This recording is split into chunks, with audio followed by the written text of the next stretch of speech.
people who pressed on with that American creed. Yes, we can. Yes, together we will make America better.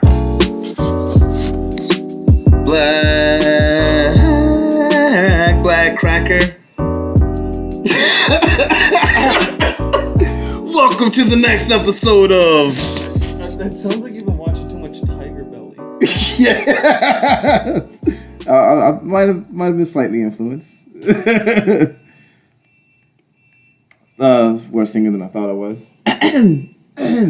But next episode of Unintelligent Intellectuals underway. Thank you for joining us. We're gonna try to do something a little different. There's a lot of ish going on, and we're gonna try to dice it up. I feel like a fat piece of shit. Well, I mean, Panda Express will do that to you, but you just ate. That's gonna happen. My eating habits has been horrific. Did I tell you, man? I was. I'll show you this picture. When I went to redo my ID thing, and the person was like, "Oh wow, you must be lifting some weights," and I was like, "Yeah, I've been lifting some weights. I've been bulking up a little bit." Fat. Yeah. Look at the picture, the before and after, and I was like, "Oh no, that's not muscle."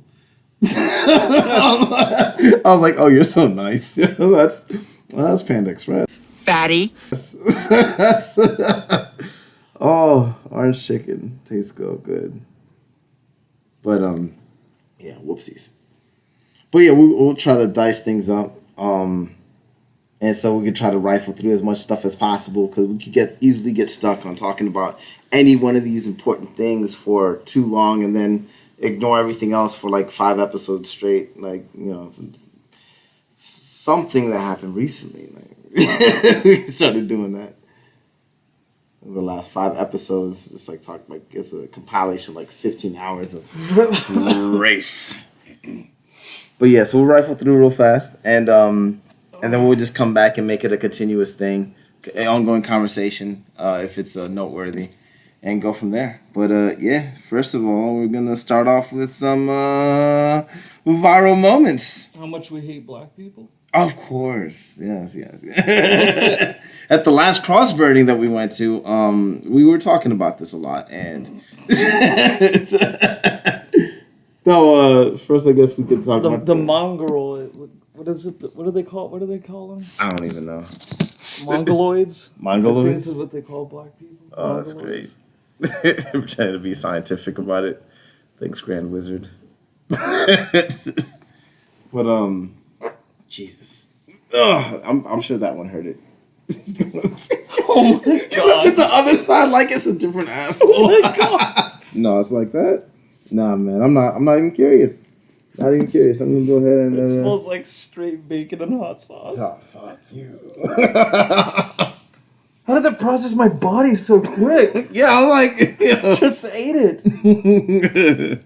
Fucking disgusting. Comes direct. Yo. Normally I'm cool with my own brand. I'm about to say, you know it's bad if you yourself are like, duh. No, this is an issue. Yeah. Oh, I gotta go get that checked out. But let's see, Ministry of Truth. I don't know what they're really called, but you know what I'm talking about. The new chairman or new the new department that was opened up to within combat the misinformation. Yeah. I don't think it's lingered that long. I think you're okay. You look like you're gonna rob my house. Yeah, you know, it's mostly the skin color, but yeah.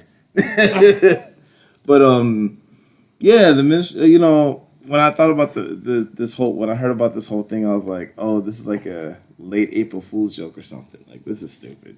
It's not real. Yeah, there's no way. Fortunately, it is. I was surprised. I was just like, wow, really? And I was like, oh, that seems kind of crazy for the government to take on that kind of role. Like, that sounds like, you know, stuff that happens in some other kind of countries, like third world countries that like they try to enforce, like Trujillo and I mean everybody, Papa Duck, all the big dictators like taking control of the media and like controlling the narrative. I almost heard you say big dick takers. Yeah. All these dictators. Dick takers. Nah, a lot of these dick takers are. But yeah, I'm just it's kind of a weird move and a weird time for that move for them to be like, oh yeah, we need a ministry of I don't even know what it's really called, but I'm just using the 1984 reference. I don't know too much about the lady who's heading the Ministry of Truth, but I saw the few clips It literally about her just going sounds crazy. like something from Harry Potter. Your ministry remains. But it's just funny, like Rand Paul when he went on his rant about like, you know who the number one purveyor of misinformation is or disinformation is, and he's like the federal government. And I'm just like, oh, dude, this guy's going in. He's like, have you ever heard of this? Have you ever heard of that? Have you ever heard of? I'm like, oh yeah. But the part that I will say is Also, it's funny because that's what they call the Nazi Party. That's what they called their.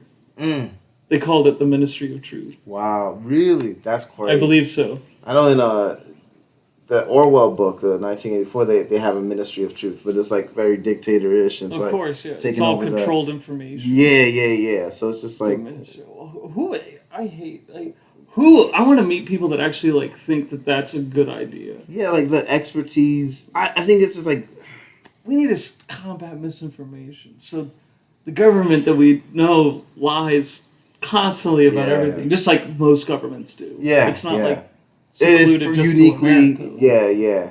Governments are going to hide things from their populations. Yeah. Well, it's just, and it's not even like even if you feel like there needs to be information that gets curtailed, it's kind of hard. It's a hard leap to try to justify. Oh well, government needs to be the ones that are in charge of this. Like it's kind of like a lazy assumption. I looked into it a little bit when it first came out, so we're like kind of behind on this because I stopped Yeah. giving a shit because I just assumed it was going to be a joke agency that won't really amount to anything. When I was thinking about it, it's just because there's just a lot of examples where government tries to. Or is take it going to be control of specific dismantled if industry. the powers change? Oh, that's a good question. I don't know. They could easily do that. It's under the executive branch, I though. don't know. I think Democrats are almost, Yeah. mentally challenged. I think it's like Because they create precedent. They want to create precedences where they are able to like control things, or we'll be able to help shifts through the BS, and it's like well, you do know when the powers change, it's just going to be the other people able to do that. It's like hate speech laws. We need hate speech laws. Yeah. Well, until the Republicans get it, and then they just turn to flip it on the side, and like then you fucking buffoon. and then you'll use the same arguments that were directed towards you against them, and like, oh, this is a brand new thing. It's like when Elon Musk took over Twitter, and they were just afraid. They're like, oh, and this is gonna happen, and he's gonna do this, and it's like, yeah, but that's kind of like what they. You're not even on Twitter. You're not really even on it. You're not really tweeting. Yeah. You don't care. What's going to happen? But it's like, they've been taking out political opponents and pattern thought processes before this move, and now Elon Musk is in it, and he said that he wants to push this free speech agenda, and now you have a problem with it, and you're using the same arguments that were used against you against him. So it's just a big old circle of fun. I was thinking about Guantanamo Bay. Harold and Kumar go to Guantanamo Bay. That scene where they have like all 15 top government officials lined up, and then there's this one guy who comes out the helicopter with the smug look on his face. He gets in everyone's face, and like the one guy's like, "Yeah, I'm director of CIA," and then he's just like, "Do you know who I am?" He's just like, "I'm the director of Homeland Security." It was like supposed to be like a funny thing. It's just like, oh, it was like a new thing that came up, and it's like, oh, look at these new kids on the block, and like, it's a comedy movie, blah blah blah blah blah. But now it's like, if that were to happen, like if that movie were to come out right now, and the guy like, I'm the director of Homeland Security, like people, it wouldn't even be funny. It would just be like, yeah, that's the thing.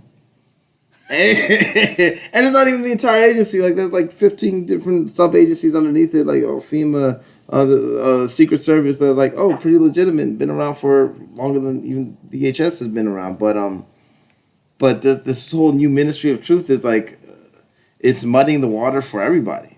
And it's like when you hear about like, oh yeah, Secret Service, they're established and strong and doing all this stuff. but they were down there hanging out with hookers in Bogota. It's like it makes people think differently about government funds or using tax dollars to have all these government organizations operate overseas. Well, they need to have some fun time. They need a stress relief. It's part of the mental health program. But with Elon Musk, I forgot recently he did something. He was speaking out against. He had said something to the effect of something about speech, regulating speech, and he said, "Oh well, it's not my job to regulate speech. It's not Twitter's mo. Like we should just leave that in the hands of we just adhere to with whatever the government policies are of the land, and if the people don't like it, then they should change or vote different people into the government and have them change the laws." And it got a lot of pushback because that's not what Twitter's stance is now, and it works. That philosophy works good for us, like people in the free society, like in the U.S., where like you have some semblance of power. But if you're like in like Russia or China, it's like, well, the government is gonna want to bunker down on some of the free speech that you have on your platform. Not that I think China uses Twitter or anything, but but it's like this is a cool, interesting conversation to have. And like, oh, does he know about this or But it's just it's all muddied because the people who are really criticizing him based off of that aren't really looking to dive into the nuances of what he's saying or how Twitter should operate overseas overall. Like, should they respect the laws of the land, or should they be a force of a vehicle to perpetuate American ideology of free speech, regardless of where they are? And it's like, that's a cool conversation to have, but they're not really interested in that. They're just more so just slandering Elon Musk as the racist that he is. Trying to reinstitute the apartheid regime or something like that. I stopped listening after like 2 days on all that bullshit. Yeah, it's like the Joe Rogan's racist thing. But I mean, it actually no, it was much worse. Yes, it's worse because Joe Rogan, at least there was a precedence of him saying the N-word. Yeah, or like Elon and then Musk. Taken out of context, it made it try and look like he was racist. But like Elon Musk literally has not done anything that is racist. Well, I mean, in fact, like it's kind of like it's similar when I think about compared to Joe Rogan. It's like, oh, Joe Rogan's platform people who made like a lot of big moves for like African Americans in particular. Where like Elon Musk, it's like the same thing. Where it's like they label him as losing my will to live. It's tough to hang in there now. Panda Express keeps me going. Brought to you by Panda Express. What's his face? Is gonna make a diss track for them. The guy Pusha T. He's gonna diss Panda Express now. I'll find it. He did the Coke or something. Yeah, he did diss track on McDonald's. Oh, Jesus Christ! Shit, man. But coming at all these ends. But what's his face? No, Elon Musk, like he grew up in apartheid South Africa, but he had a lot of non-white friends, which was super contentious at the time. But like they try to label him as a white supremacist trying to set in place apartheid. But it's like but nothing stuck. Like, yeah, that's why I stopped caring. Yeah. No, I feel you, but it's just I want to point out like how crazy those points that they're trying to make are, and like this is the reason as to why people look at them just like, yo, what? Like, why am I listening to these guys? Like, these guys are buffoons. Not because it's pointless. I'm gonna shit on you now. Oh yeah, because everybody is already in the group that they want to be in. I guess, but like if you either you don't give a shit. But I guess if you point out like the group of people that are following yeah, but they don't care. What do you mean by that? Like if somebody came up to you and was like, "Oh yeah, Musk is a racist," and da da da da, and you're like, "Actually, da da da da," they're like, "Oh well, what about this?" And then you're gonna be, "Well, there's that," and then they're gonna be like, "Oh, I guess so," and they're still gonna like jump on the next person that's called a racist and say that they're racist. Yeah. They're not changing how they think. No, I feel, but I would just hold their feet to the fire. I'll keep on bringing up Elon Musk every time we have a conversation about that. Every time I bring it up, I'm like, that's exhausting. This is the same thing. It is. It's work. Because that person doesn't give a shit. Yeah, no, but then like I would they force just like being a victim. Yeah, and that's why I bring it up over and over again to like confront them with the dichotomy in their way of thinking. It's like you claim to say about this, like rhetorically you're saying these things, but then like you don't sustain the thought process for long enough to be able to have a sustained conversation. Just say racist shit like me and be like, keep being kings that smoke crack. Jesus. Well, I mean, I think it's because I'm a little more optimistic. That's all. That's why and I'm too hard headed. So. But you're hard-headed in the positive way. Yeah, I mean, I'm hard-headed. I'm not gonna let go. You're hard-headed in an open way of thinking, whereas other people either just don't care. Yeah. Or they're hard-headed in the negative way of thinking. Yeah. And regressive. Right. I'm not saying like it's a knock on me, but I'm saying like the reason why I'm like, oh, I mean, I'm not gonna get exhausted. If you're gonna be hard-headed, it's better to be hard-headed with like an even keel mind. Yeah. Be hard-headed in an opposite direction. Yeah. 100%. And that's why it's like, even though like I understand how like there's some stuff that's exhausting for me. Like there's some stuff I can't even talk about. But like the missus loves watching like the Investigation Discovery Channel and seeing stuff like I can't even.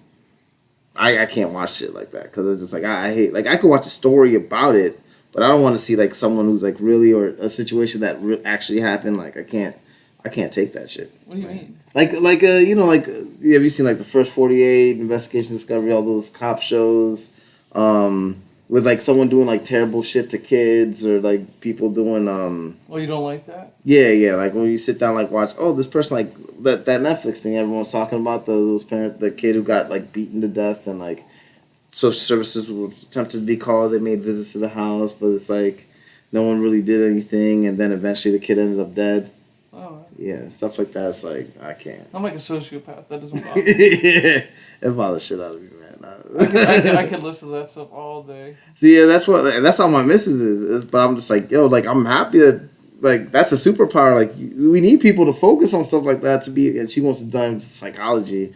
So it's like that's gonna be good for that element. But it's like I can't even. And it's not like I don't give a shit. It's just that I know that I'm not in a field where I could do anything about that situation. And as an individual person, outside of looking out for the Amber Alerts that come to my phone, there's nothing else I could do about it. So for me, it's depressing. Like I can't. So for me, it's exhausting. That it's like, oh, did you hear about this? Like I can't even. I have like no emotion connected to that stuff. Oh yeah. That could be a superpower, man. It's wielded in the. I don't know if it's a good thing. Well, I mean, I think you could. Anything could be good or bad. I think anything could wielded in the right way. It could be good or bad. Like my hard headedness. Like I'm wielding in the good way. You know. But I think. We'll see. Yeah, we'll find out. But yeah, what were we talking about? This depressing subject. I guess it's all depressing, yeah? Jesus Christ, man. What the fuck is wrong? I should have had that hot sauce in it. Yeah, you're creating a lot of gases. See, that could be positive. That force is for good. Is there something friendly we can get into? Yeah, I'm trying to... okay, let me... Yeah, because that was... I forgot what we were talking about before, but I was depressed also. So, I mean, I don't want to... Mike Tyson. The guy was fucking with Mike Tyson. Mike Tyson in that photo. Oh, he was just fucked up on drugs and drinking and got his ass kicked. Oh, I wasn't even talking about the plane, but that too, yeah.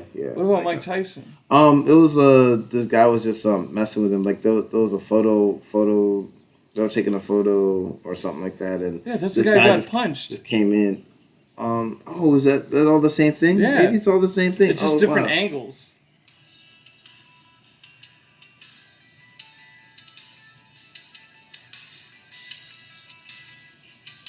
I'm using a lot of weird post references.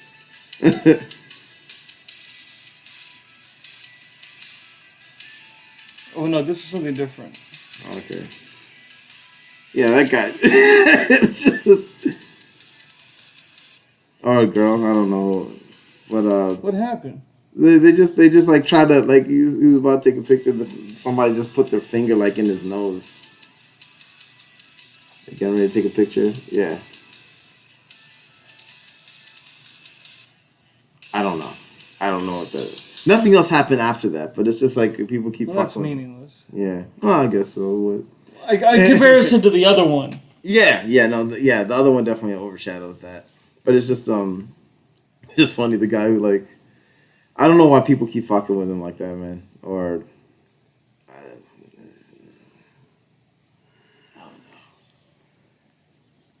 know. Meh. What else? Dave Chappelle. Ladies and gentlemen, make some noise for hip-hop history. That shit. The guy who bum rushed the stage. Oh, who tackled it. Yeah. And I think it was after the show also. So the guy was just like sitting there just like the whole show and just like, oh, it was funny. Okay, now I'm just gonna do this. And just get his ass kicked. But that was kind of crazy. And I think it was in Florida, so it's where I think they don't charge him with it's not a felony to attack somebody, like unless he had a deadly weapon. I think he had the knife in the form of a fake gun or something like that, or inside yeah. But because he didn't use it, then they can't charge him with a felony, but they could just a misdemeanor. But it's kind of insane. It's like that one football player who like manhandles his girl and like or that lady and it's like body slammed. Yeah, he also got his face kicked in. Yeah, that guy. Yeah, he got fucked up. So yeah, so I guess like not a felony charge, but they beat the shit out of him. Yeah.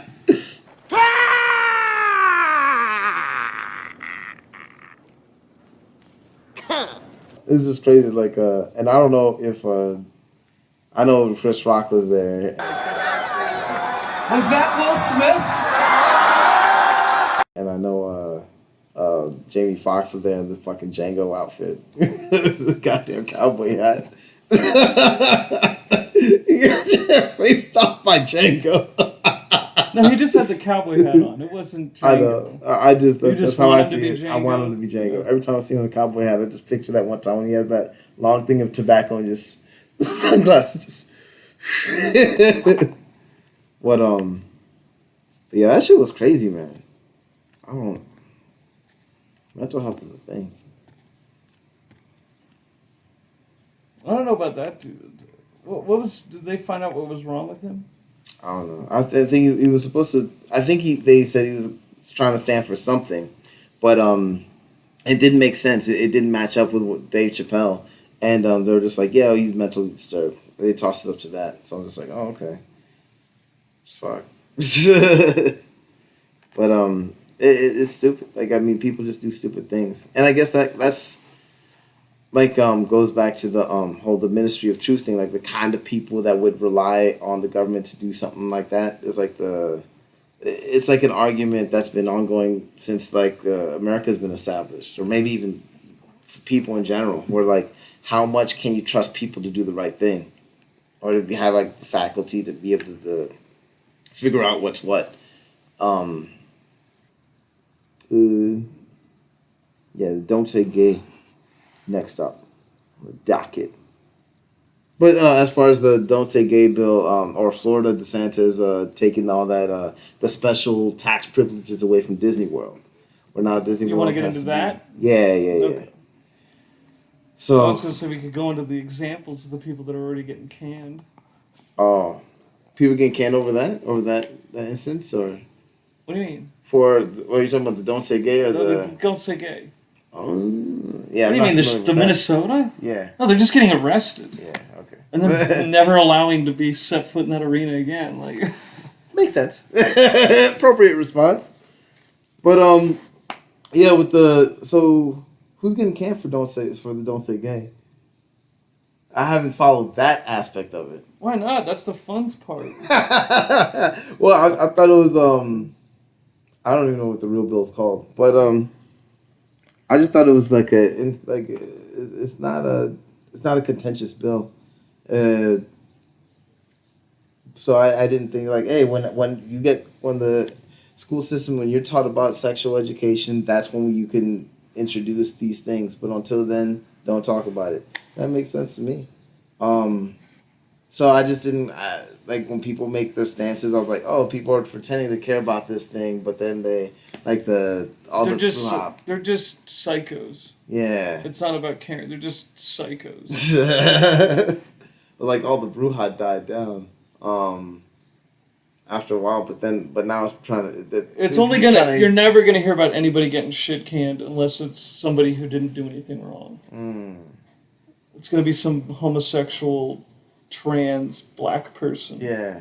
That just gets fired. Oh, I see what you're saying. Yeah. You, like those people that you're talking about, teachers that have been canned for like trying to. Some teacher that's like fervently with desperation trying to teach anal sex to 4-year-olds. Yeah. No one's gonna hear about that story. Yeah. That's.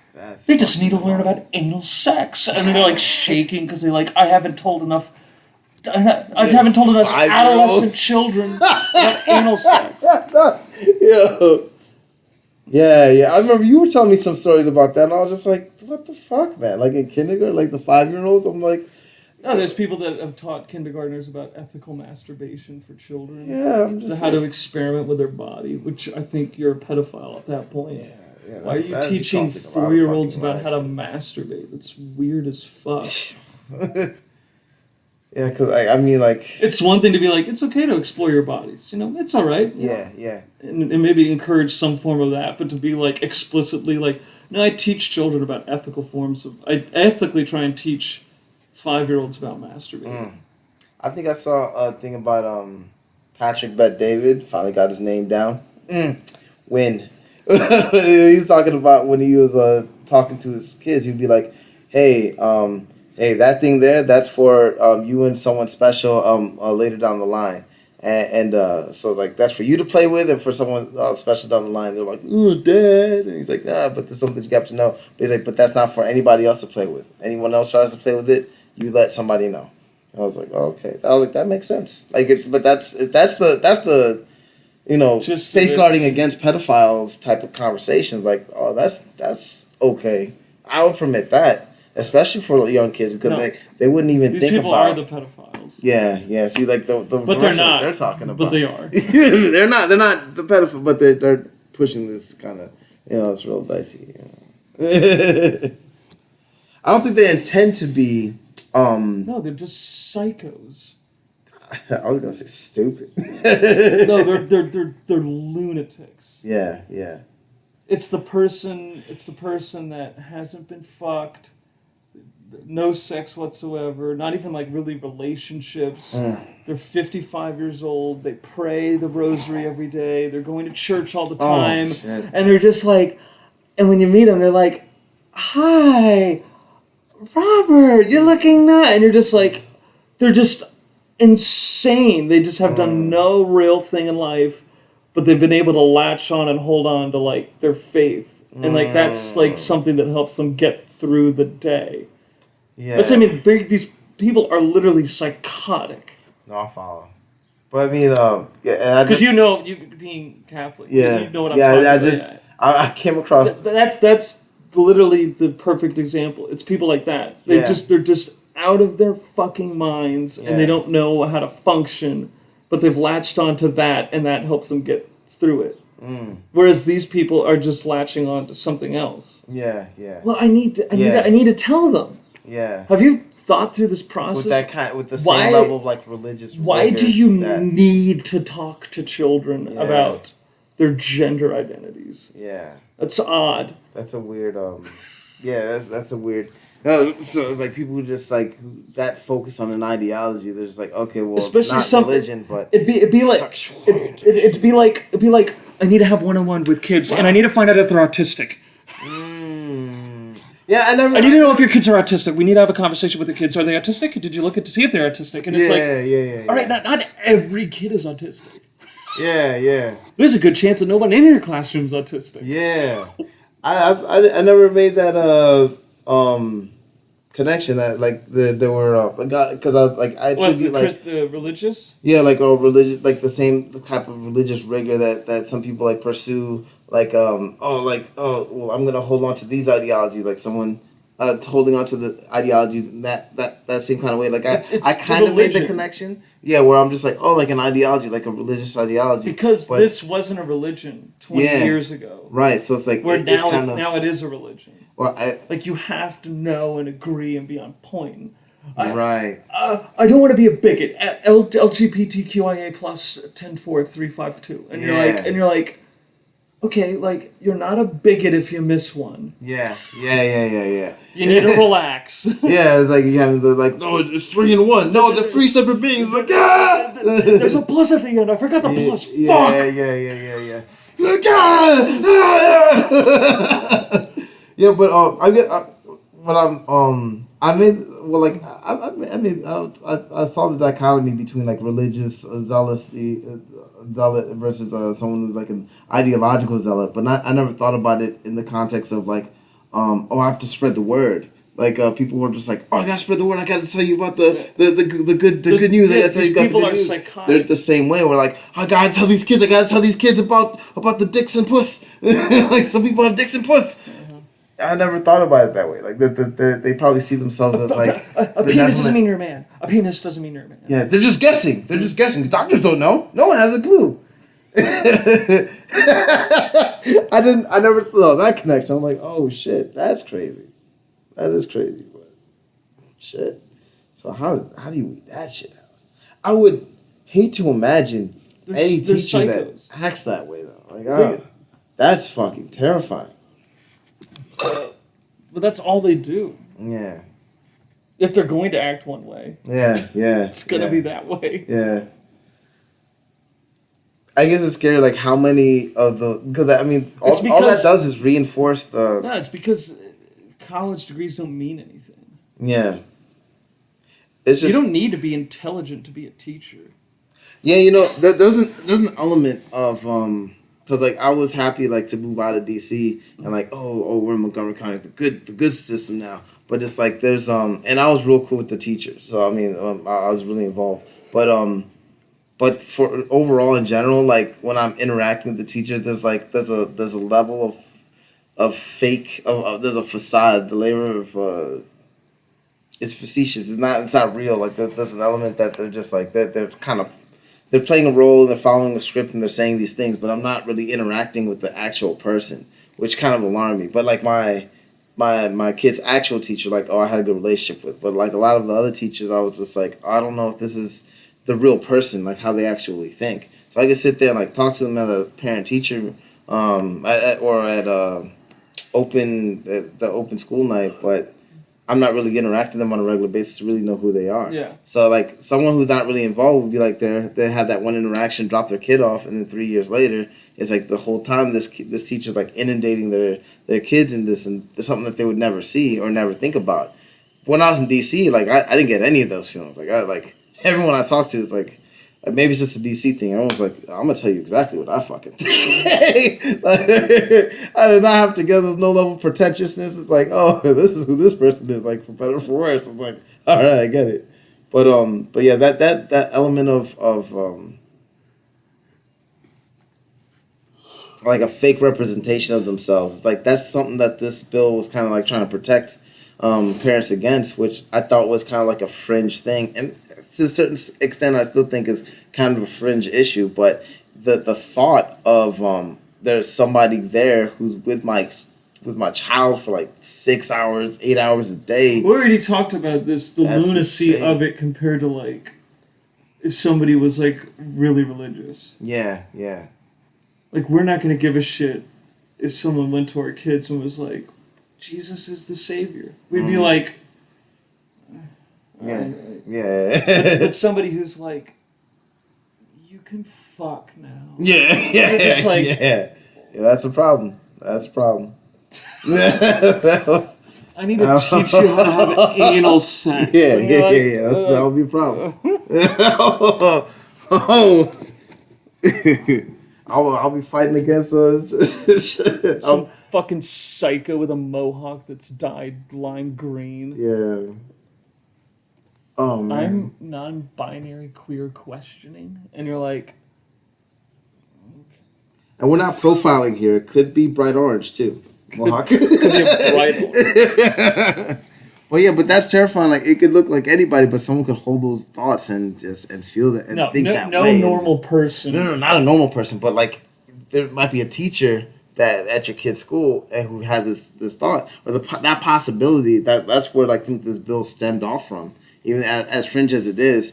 But it like when you hear about these stories, there's like, no issues with religious people doing something. No. Yeah, I'm not saying that there are. I'm talking about like specifically the people who are ideologically locked into like I have to tell these 5-year-olds about sex. It's like that kind of the thought as like it's like, oh, this is a wedge issue. He's just saying this is a wedge issue, but then you hear all these stories come to light about like, oh, this teacher here said this and this person got canned for that. You're just like, oh shit, this is exactly why people are afraid enough to want this bill, or people would support the bill. People who be on the fence, like me, I would be on the fence about it. Like, that's the most important thing right now in Florida school systems. But then when I hear about all this stuff coming out, I'm just like, oh shit, like, go DeSantis. You don't want someone telling your kids that they're less than white people. Yeah, that's an issue.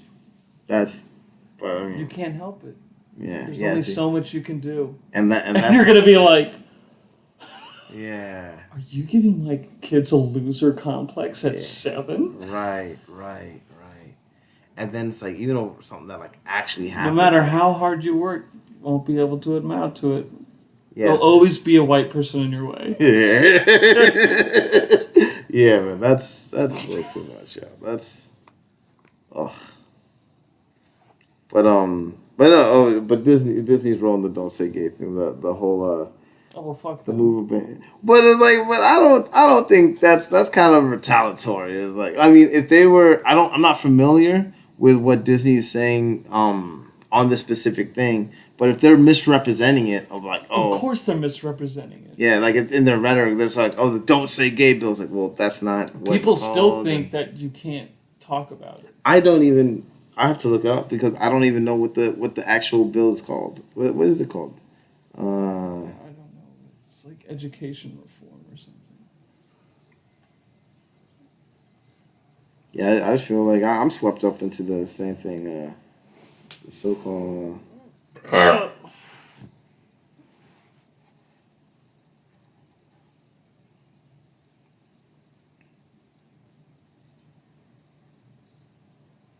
Why don't you just the parental rights in education? There you go. Shit.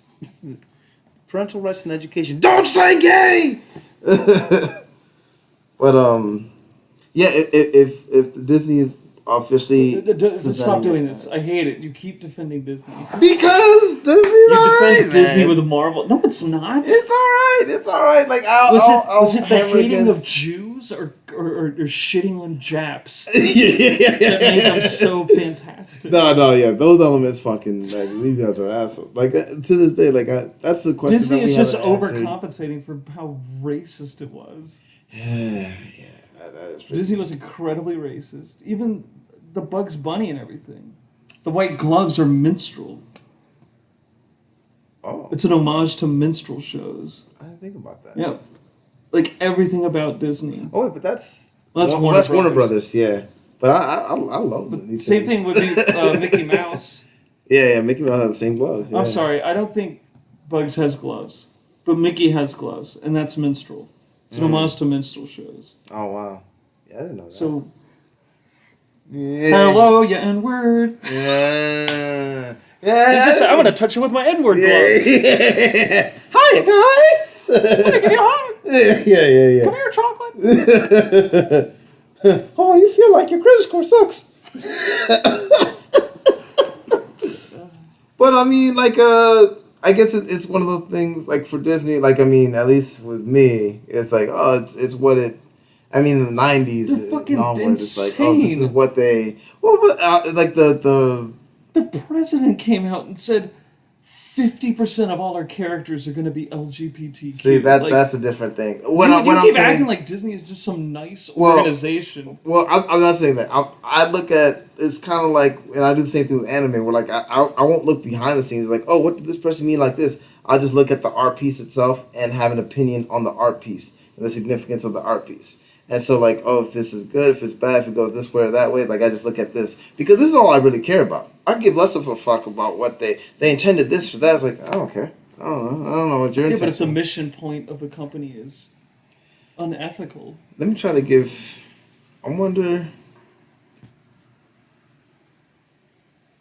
I don't have, like, an example off the top of my head. Like, someone like, oh, I could care less. I don't want to get into it, but the movie that we just saw...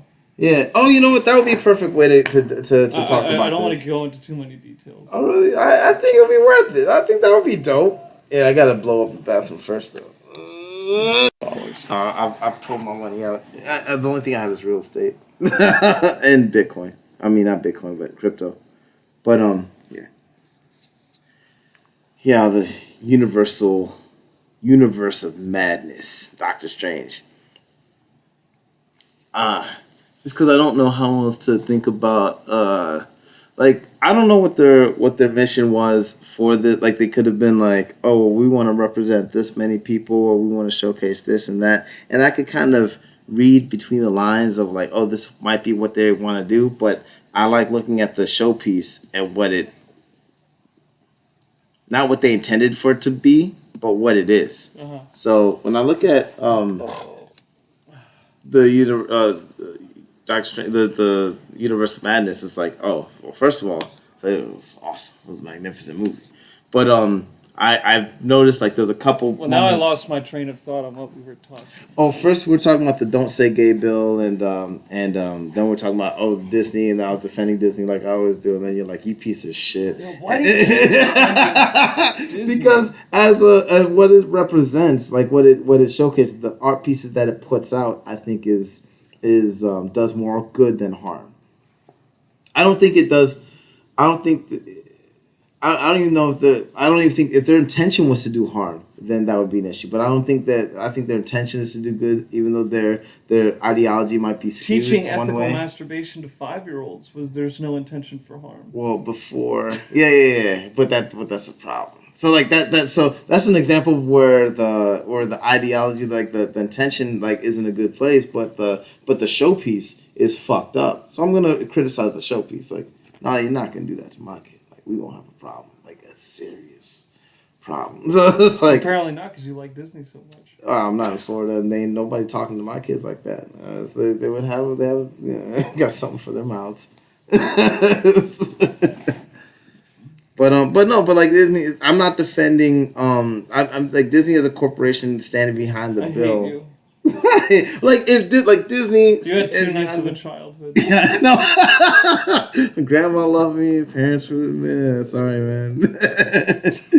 I didn't fit the stereotype. Parents were immigrants, so they were both there and shit, and cared about me, and came from extreme adversity. So they're just like, I have no connection or affection to Disney whatsoever. Oh, I have so much. Like, Disney was like a cornerstone of my childhood, so it's just like that's such a big part of.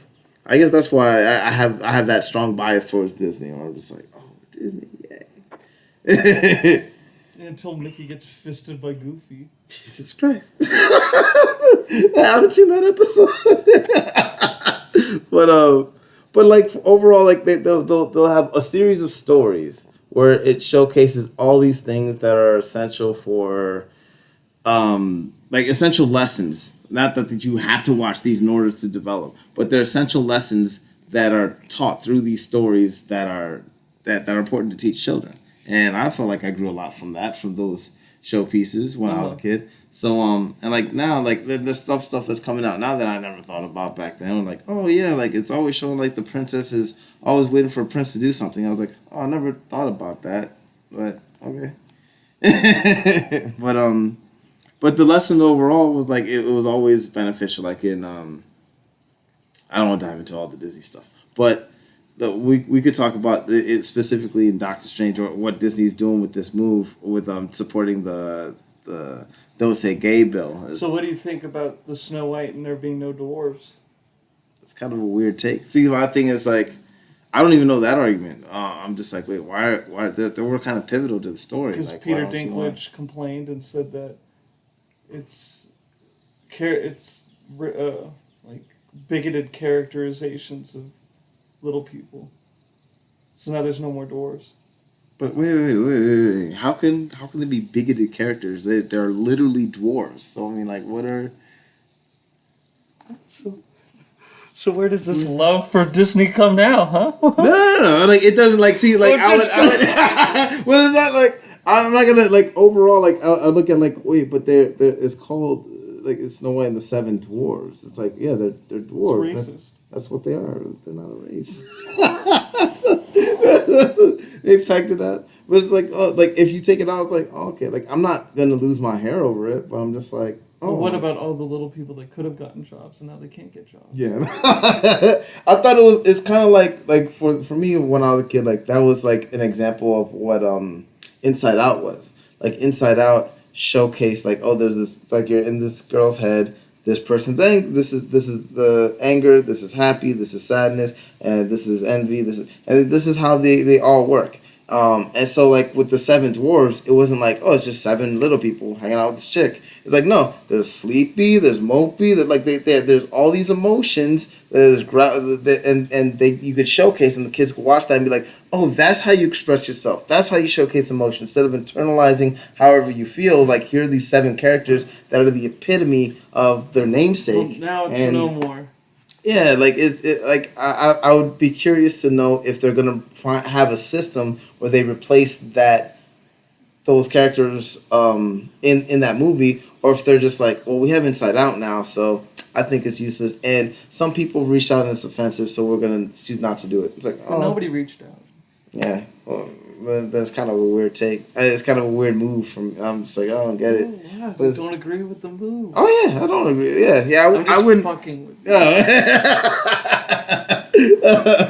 Well, yeah, I wouldn't. I'm not gonna, like, I'm not a diehard. Like, I'll take a measured approach. Every single time I shit on Disney, you're like, oh well, they're not that bad. Oh, I see. That's why you're like, found one, bitch. Yeah. For this one, I'm like, yeah, no, that's not. That doesn't make sense. But with the Don't Say Gay bill, it's like, okay, well, they want to move in this direction because they think it's good overall for whatever reason. Maybe they have a large, everybody who works for them, or a lot of people work for them, taking this move. Maybe it's an executive move because they want to do this, or maybe because of the recent moves that they're taking into showcasing the other cultures and wanting to represent the LGBT community in general.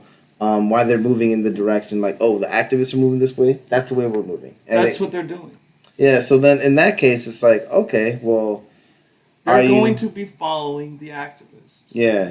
In that case, every year that goes by, it'll probably be worse until their bottom line starts to change, and then they'll readjust. Right.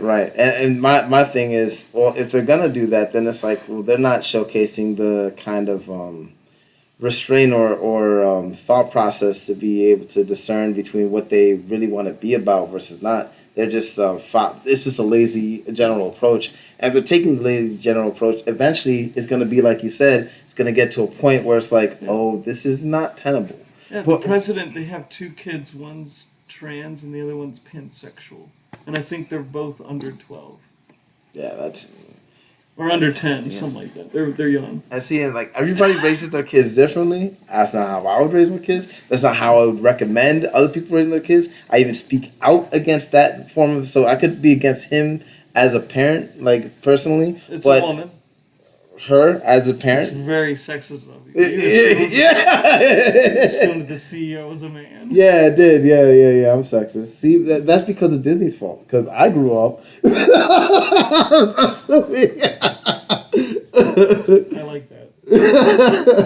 but like, I could be against her parenting takes. Her parenting. But it's because of that is why she wants to push for more inclusion. Yeah, so I could understand wanting to push for more inclusion. I could understand wanting to stand with a specific group of activists that you could sympathize with or get behind. But I'm against, like, a groupthink ideology, just like a lazy, well, like... What do you think this is going to turn into? Well, that's the thing. See, that's what I'll co-sign with you. I don't think this is going to a good direction. I think eventually, if they continue on this path, it's going to get to a point where it's expressed in the products that they make. And not that, oh, there's LGBT in this, oh, these fucktards. No, it's just that they're going to be so locked into the ideology and so focused on that the art is going to suffer. And instead of focusing on making these good movies with good stories and that happen to have these nuggets in there that support this view or another, I'm afraid of them going so balls to the wall that everything ends up suffering just for those so they can make an ideological point. But from what I've seen so far, I don't think it's taken that plunge yet. But I am afraid of that happening if it continues on this route. But maybe they should be able to take a measured approach and be like, you know what, this is a little too far. We should maybe. I have faith. It'll only happen if they don't make money. If they don't make money, yeah, that's what I think. I think it's going to matriculate to. That's even more unethical. But change your ethics for money. But it's a business. That's the thing. So like I'm not. That's why I'm not a diehard Disney where it's like, oh no, every decision they make is gold. But it's like it's a business, and businesses are driven on their ability to make money. Yeah, but if you're building your ethics off of being inclusive, and then you change that ethics based off money. Well, that's the thing. Like you're far worse than any normal capitalist person. Because that person's not using at least not utilizing. Ethics. I see what you're saying, but at a fundamental that level, makes you a I scumbag. Well, I mean, like you're just preying off of other people's emotions to the point of, in order to make more money. So I think they're just playing a different game in order to get the same result. But I think all corporations, all companies at a fundamental level trying to make more money. I mean, Elon Musk was like, he rolled out a plan in like, a couple of years, like or 6 years, we're gonna increase the revenue of Twitter by like 5-fold. Like, holy shit. Like, that's a lot of money. Like, yeah, a good move. But he's all about free speech. So it's like you could pursue money, be in the pursuit of money, and stand on certain principles. But the underlying theme is like, you're trying to make money. Mm-hmm. So I mean, that's understood. Like every corporation, every business, that's what their goal is. So it's like if they, even though they this is what their rhetoric is, I already know the money is what the bottom line, literally. So I'm like, I'm not surprised by that. So, and I think that's how you can take that vote. So I think people who don't support what they're doing, instead of taxing them, it's like, okay, the rhetoric should come in and be like, okay, well, you know what? Instead of going to Disney World, I'm gonna go to Universal. Instead of going to instead of buying Disney Plus, I'm gonna get Hulu. Instead of whatever, or Netflix. Like make it count with those dollars. But I think it's wrong for the government, the state government or even federal government to enact financial penalties to corporations because they don't align with what their political agenda is. Because in reverse, it's but they're giving them tax credits. Yeah, but the tax credits isn't because of their ideological standpoints, but the taking away the special tax whatever's looks like I can't say, but it looks like it's a result to the whole support that they're giving for the Don't Say Gay bill. So you think Disney is required to get tax benefits? No. I don't think they're required. This was new to me. They have a lot of fucking land down there. Very new to me that they're not getting taxed for any of it. I think that's I was like, whoa, that's an issue. Like, what's going on there? So like that in and of itself. So how can you have a problem with someone taking away a benefit? Well, it depends. Like, it's like this. If my son punches someone in the face, I'm like, yo, you punch someone in the face. What the fuck is your problem? That's an issue, right? But if someone spat in his eye and said, you little worthless piece of shit, and then he punches someone in the face, same action, but I'm just like, I get it. I'm not going to argue. Why the fuck did you punch someone in the face? I'm like, I understand the context of it. I don't know how those are comparable. So if Florida randomly, this was an ongoing fight, this was something that they were debating, you know what, I don't know if we should take if Disney should keep on enjoying these tax privileges when we have all these things that need to get funded. You know what, maybe we're going to start taxing Disney and stop giving, they have all this money, let's stop them giving them special privileges. They're already established, and they say that they care about the community. Let's make this move. Meet with the executives, let them know what's going on so they can take that hit or they get prepared for that hit, or whatever kind of relationship the state government has with that company, and then make the movement towards that direction. So, but that's fine. I'm cool with that. Or just if you have a strong stance against it and you're just like trying to fight it and like thinking about it and you want to surprise them, cool. I mean that you're not beholden to the company, to the owners of Disney. Yeah, but the company isn't beholden to a tax benefit. No, that's what I'm saying. And that's why the state government. Why were you saying beholden, like it was because the difference is like with the whole metaphor with my son punching someone in the face is like them taking away that tax benefit from Disney. In an isolated thing is like I'm okay with them taking it away as a response to Disney taking this ideological stance on the Don't Say Gay bill. I think is wrong, because then it's like you're saying that. Well, I think it's hysterical.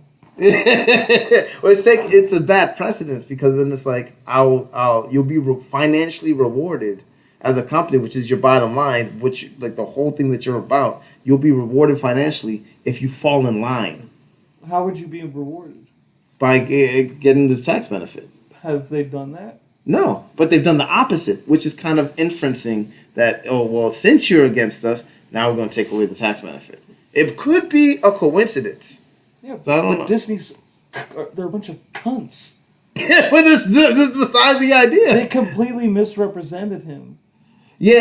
And the law itself. I get and that. then tried to shit all over Florida. And then response, they're like, you want to play petty fucking games? Yeah. Let's play petty fucking games. Yeah, but see, I'm not against petty fucking games. I'm getting your face. I'm gonna tell you what the fuck is up. And it's like, and I don't. Who gives a fuck? I do. And that's the way that I would expect them to operate at some kind of level. But I don't know. I'm not against the government to go after companies because you don't fall in line with the government it's ideology. It's not about falling in line. But so what is it about? Is it just randomly? No, it's about creating a campaign of misrepresenting what they're about. Okay, and if that's what it's about, then it's like, then I could get that. Like, but if they're just like... That's the only reason why that happened. Okay. Because if that's what the reason is, then I can't argue against it. I'll be like... Well, what do you think it was? It wasn't like, oh, we don't agree with this. It was just, oh, look at them. They're bigoted and they don't want people to talk about gays. No, they're like, this isn't what that is, and then they just kept misrepresenting it. And see, and that's what I said. Like, Disney wanted to play. If that's what it is. Disney wanted to play cunt games, and now DeSantis in the state of Florida says, "Pay up, motherfucker." Yeah.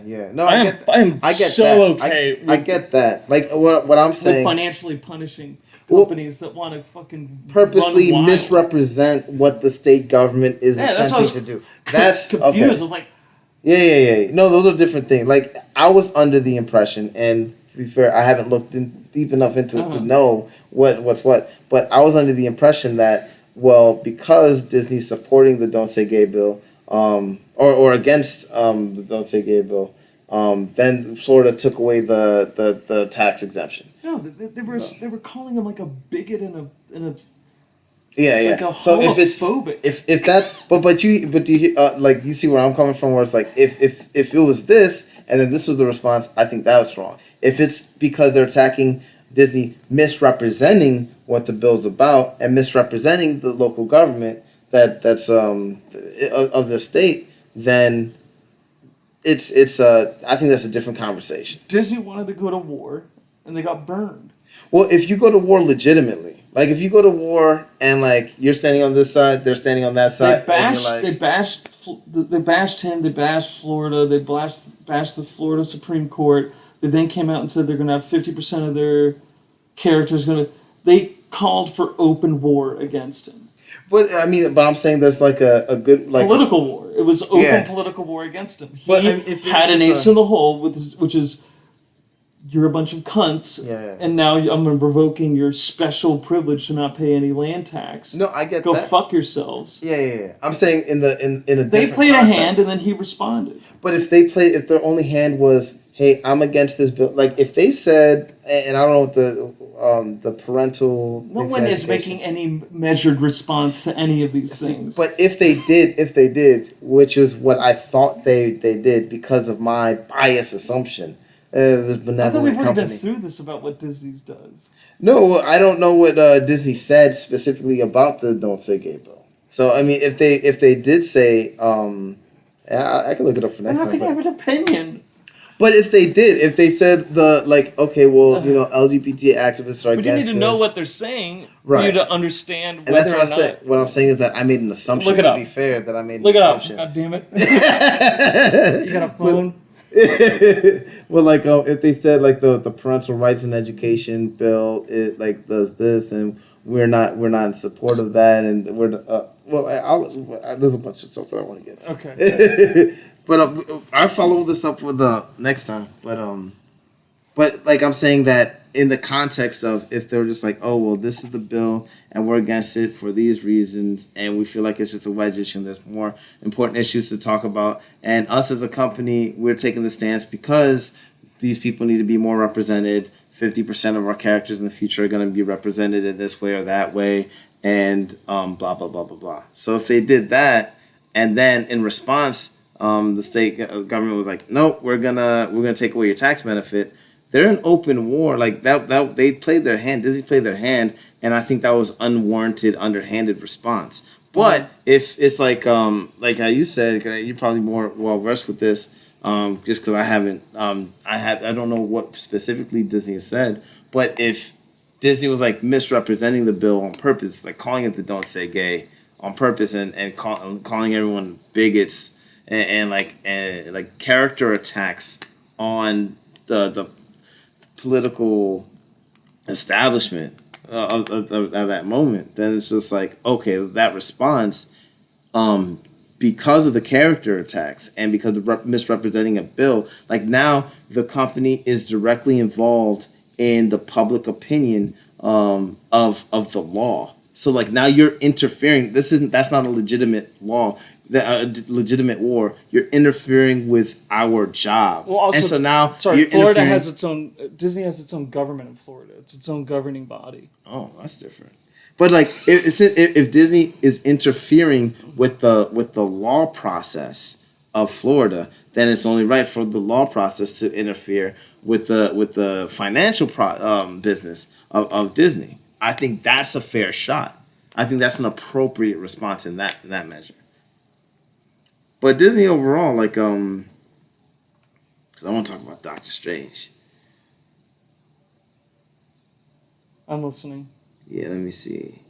Yeah, the in Doctor Strange, there's they have that opening scene with or not the opening scene, but the part where his girl's getting married to that one guy. It's all right, well, they're getting married. They have a lot of different people in the pews and the stands, but it's well, they're in the medical profession, so you're gonna touch base with a lot of different lives. Also, you're in New York, so you're gonna touch base with a bunch of different lives. So I didn't think it was that crazy. Seeing all the different people represented in that way. So I was oh, that was kind of cool. And she married the BBC. Married the guy for the BBC. Big black guy.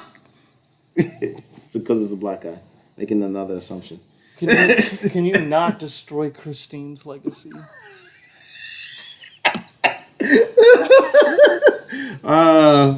I would if she wasn't getting destroyed by that big old dude. It's that. But so I mean that I thought that part was measured. So I was I'm cool with that hairstyle. The guy oh okay, this the lazy afro. All right, that's different. That's cool. Whatever. He looked just incredibly out of place. And I was just man. And he didn't have any screen time really, so it was just who is this regular looking motherfucker? Well, it was just insignificant. That's what it was. It was important for her, of course, in that moment because they're getting married. But it's just it's not a. Also, from what we knew about her, it just didn't make any sense. Yeah, it just seemed like. Remember, I was telling you about he looked like a little. I don't know. Not unkempt. I don't even want to describe it. But but that's getting the unkempt afro because the lazy. I'm just saying afro, for her being this doctor, you think she'd be a little bit more oh, I want the order of things. Oh, okay. No, but probably not. Well, she was in love with Doctor Strange? Yeah. But he could be. Was he like the rugged, rebellious hipster? No, but you could. But that was. Yeah. But you get what I say? Like doctors tend to go towards a more like conservative type of look. But yeah, but I think things are changing now. Like it's like you could all kind of professions. So she got older and got less. No, it probably wasn't a factor for her. That's probably what they were trying to represent. Like, oh, that looked like the most mismatched couple ever. Yeah. No, but like it probably wasn't a factor, and he's probably a doctor himself, and maybe even a surgeon, maybe a great surgeon. But she went from being this like quiet, like to then having like I don't know, it was just weird. That whole wedding made no sense. No, I thought it was. I thought it was appropriate. Like it didn't look like a crazy wedding. She literally could have just been like, "I'm getting married." And they could have had an interaction. I didn't need the ceremony. Well, I mean, but the ceremony was significant, and it's like oh, and then the whole dramatics around it, and it's like an opportunity for. Who was the guy that's family died? The brother died, and his cats. Oh, it was just some random. Oh no, he was another doctor. I think he was a doctor in the first one. Yeah. He just looked a lot weirder. Yeah, because the thing that changed, and he was roughed up because his cats died. But I think it was that Doctor Strange went in to correct. Yeah. In the first movie, but it's like okay, like that's a funny little like he's brushing into with his past, but like with the guy, it's like we don't know anything about him, so we're just judging him off of what he looks like, but we don't know. It was a pointless. He might be I hear what you're saying. You're saying that you think that they were just struggling, and they may very well. I feel like they were just interjecting, like, "Oh, she's marrying a black guy." Yeah, they did exactly. It's just, and that's why I was like, a black guy. Like, yeah. well, couldn't it have been a black guy that made a little like? Was this guy also a doctor, or was he like a musician? Well, like, they just left it open on purpose. That's what I'm saying. Like they went from being like high-rise luxury apartments that cost $12,000, and then being doctors, and then it's like the goofy black guy. Well, I mean, but he could same thing. He could be like living in those luxury apartments and being $100 million a month. He's so internet startup guy. Like it could be, or he could just be, or he could. It was be just a pointless scene. Scene, like he had no purpose. He didn't even. His only words were "cool" or. Yeah, no, I hear. But and he wasn't even that excited about it. Like everyone was just like, "Oh, that's cool," which is like, "Oh, I wonder how like in a world where like." And why didn't he introduce himself initially? Like.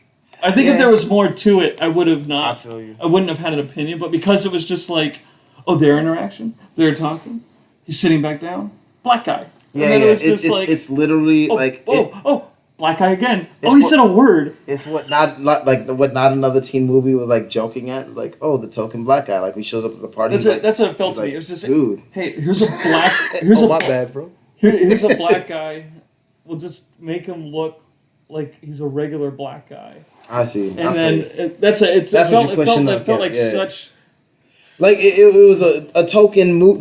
It was a token move. That's what they weren't just like they could have given him a little bit of backstory, a couple more lines, a little bit more depth, something, a little introduction, like even if it could have been a throwaway. When he looks at her and goes like, "You married a guitarist?" Just some type of line where it's like, I know a little bit about this person, which maybe gives me an insight as to why they're maybe even together. Instead it was just like, smiley black guy. Look at those teeth. Yeah. It's almost like he's only on screen because he's black. It wasn't because of any other reason. They didn't give it any other context. It was just, we want this to be an interracial thing. Yeah. Especially with all the lead up with the United Nations that were around him. Right. No, and then it just flashes to the black guy. I was like, well, I mean, you could have given me a little bit something on him. Yeah, no, I follow what you're saying. Like the throwaway tokenization of her husband was. Because then it's just so drastic. Like you go from being with, like the #1 surgeon in the world to being with like this guy. He might be the #2 surgeon in the world, which by de facto he's #1 surgeon in the world now. Because he can. Yeah. Hey, can your magic hands do this? Guess not. Like that would have been a cool scene. That would have been a cool scene. Like Dr. Strange comes in and he's just like doing an operation. He's just like, oh, look at what I can do, magic man. That would have been fucking hilarious. And it would, like, but if there was some type of interaction or dialogue, then I would have been like, you don't like? Okay, there's a connection. Because there was no real connection to him. It felt just so out of place for just another man to exist in their relationship. Yeah. And then with him being black and how I think about what Marvel and Disney are trying to do. Right. I'm just like, you're primed already. So like you saw I'm just that. like, is there just like, did they just get a black guy to randomly just show up and do this? Yeah, no, I follow. Yeah. No, yeah. Hey, this guy does lighting and his skin's dark. Yeah. You wanna Yeah. You wanna come in here and be the stand-in for Yeah, no, I feel you. That was a lazy characterization. All they had to do was really just introduce him. Yeah, just a little bit. And then it could have been insignificant. Or like it could have been like, shake hands, hey, he goes away, and then he's like, so what does he do? And she just goes like, oh, Steven. Yeah. I'm not getting into this with him. Or he could have been like, or you could have been like, his hands are shaky. You sure you want to marry that kind of surgeon? Like, it could have been something like that. Or just like, oh, still hands. Like, an introduction with a line or maybe a quick back and forth with him and her. Yeah. 5 seconds. Yeah. 5 to 7 seconds of extra screen time, and I would have been like, okay, I have a connection. Instead, there's no connection. I was like, this is literally just a random black person. Yeah. No, I hear what you're saying about that. Like, the lazy, because it points to lazy scripting, like putting him into the stories. Like, okay, like you're just doing this in order to showcase the interracial marriage. You're not doing it because of like for any other significance or using it as an opportunity. Which is to why inject just one line of humor, one line of. Well, why I use the example of like if he's more clean cut. If it's more clean cut, then it just becomes less cosmetically visible that he is black. Oh, I see what you're saying. Yeah, if he has a shape up, clean type beard, lined up, everything like that, I'm like, oh, it's her husband. Yeah, but because like there's more characteristics that emphasize his blackness, I'm just like, oh, he's really just there because he's black. Yeah. I feel like this not that like that's why he has an unkempt afro, so he can't be a doctor, but more so like they're just showcasing. He's a fucking trophy. Yeah. He's there for visual appeal. That's what I meant by if you're more cleaned up, then you're more you become less racially identified. Yeah, but I think that's like if she had like a white dude who long hair. Yeah, like long hair beard, with like a bandana that's on it, and it's like this is too different than what you would be. Where if the white guy just was clean cut, it'd be like, I don't give a shit about what this person's doing. She's just not marrying Steven, and then now is there going to be a different dynamic with that? Yeah, but I think they do that stuff on purpose. I think I know they do it on purpose because I'm an idiot and I just think too much. Well, they're injecting that on purpose because then someone will hear your reaction. You're like, oh, he's racist. It's like, no, he's saying that it's a lazy adaptation of showcasing interracial. I'm saying at least let me hear the person say their name. Yeah. No, I feel you. But that's what they're wanting to. It's like Ilhan Omar when she did the Muslim. Oh, me and my brother are gonna pray. Let's see what happens there. It's like they're just kind of like, token black guy, no lines. Let's see what happens. And or he probably did have lines, but it was cut. Ah, that's a good point. But because obviously the movie overall, it always sees the final product. We don't know. That's why it's like I don't want the intentions. Is like that's too much work. I don't. Let me just look at the final product, what it looks like. It was just so off-putting because that's how the movie started. Yeah. It started with me like not knowing who this person is, and then they're gone, and we also never go back to them. Yeah. No, I follow. But they wanted you to be like. I think they want to make it. They're doing it on purpose because they want to make it. They could have gone back in the end, and his third eye thing could have. Sorry, spoiler. He could have popped out, like they're interacting or meeting for like lunch, and then she goes, I have to go to the bathroom, I'll be right back. And then he's like, I've got my eye on you. And then like he's like looking at me kind of like like that, like they could have done something other. I would have liked more with him just because it just felt too like a throwaway. Yeah, like a throwaway. Oh look, he's black. Too much of a trophy. Yeah. He's too much of a trophy. I subscribe to that, yeah. But the only pushback I'll give is like, they have him unkempt hair. They want to showcase he's like more of a black person because they want him. They want you to react. They want people to react. But that's so stupid. Yeah, exactly. Well, it is stupid. I know lazy. Too many black people, and I'm always in interracial relationships. Yeah, so I don't like. You are obsessed. You haven't. Yeah, so like when I see it, I'm always like, okay, why is this? Yeah. No, I follow. Like, why are you doing it this particular way? Right. because you're definitely not against interracial relationships.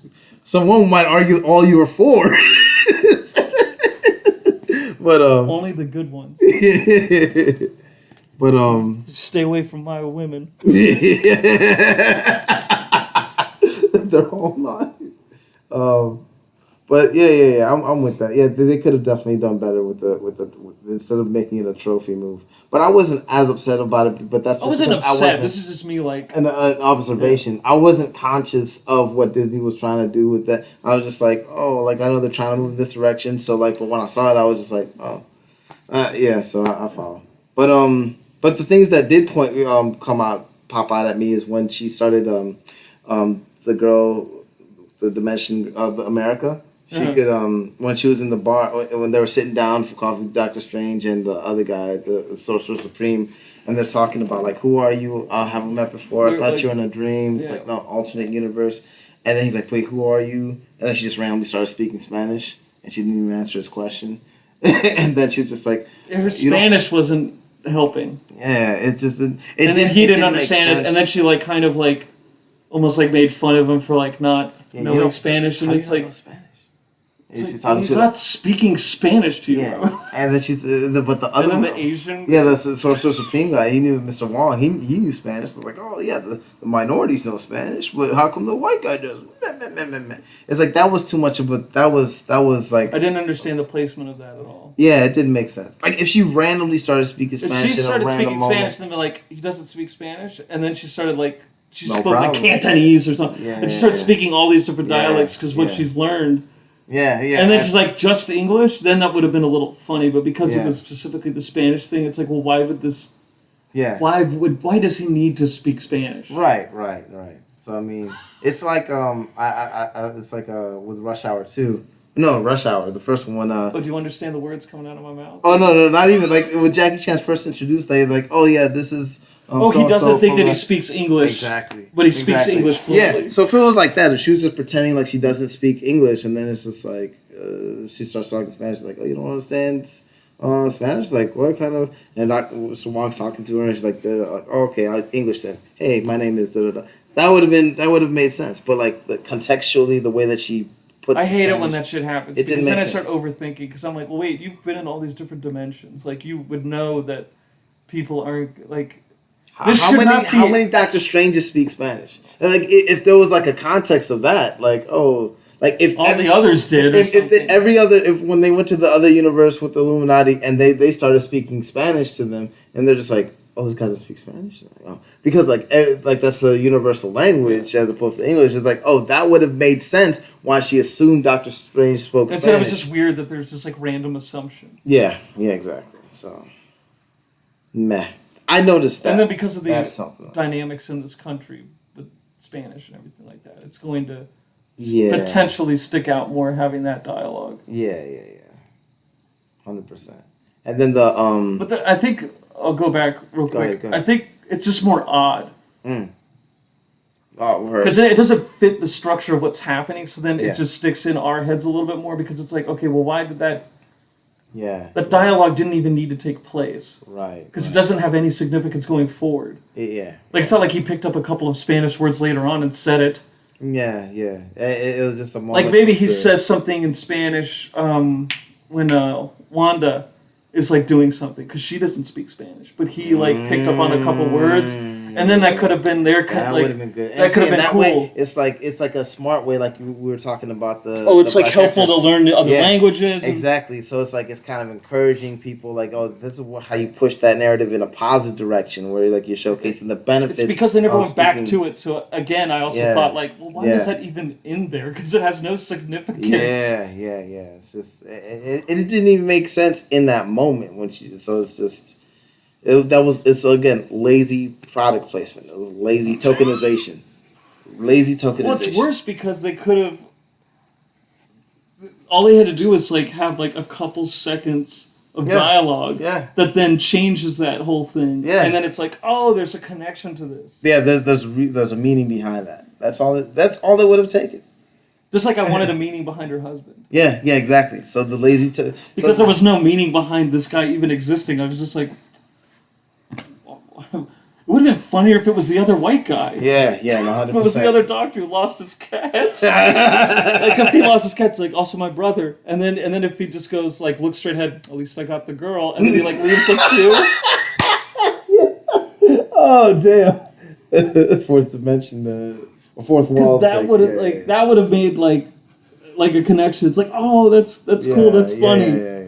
That would have been fun. She got with the guy that's worse. Yeah, that was hilarious. Because he sucks so much. Yeah, so lazy tokenization number 2.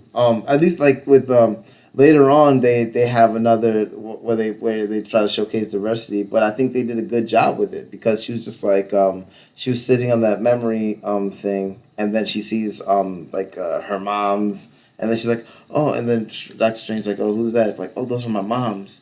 And then it's just like, oh, those are her parents, and her parents are moms. It's like, oh, that fit contextually, and that it made sense within the story, but it was a cool way to inject the diversity that Disney's trying to portray, but in a way that wasn't lazy. And it was just a short scene. It was a quick short scene. It explained how she felt about her powers, why she's been on the run so much, why she was so distrustful outside of the dream, why she was upset that Well, contextually, we just knew that was family. Yeah, and that's all we needed to know. So it really didn't matter what that makeup was. Yeah. So that's why Disney needs to do more of that. And it's like they started off rough, but eventually it's like in the movie came together and was perfectly fine. Yeah, and I'll take like 2 or 3 instances where I was like, "What the hell is this?" Yeah. And I think throughout the movie, where they like hit and miss where like they were kind of struggling back and forth, where like sometimes they did it really well, sometimes they kind of missed the ballpark, was showcasing like women's strength in general, like in because like when first of all, like Wanda's an absolute badass. So it's like, oh, strong woman character, boom, there you go. It's like a unique person with this power that nobody else in the universe has, are unique. That's a cool way to portray it. But then when like they're fighting the Illuminati, when Wanda comes against the Illuminati, and first of all, boss move. She's just like, when it's like, oh, so and so can.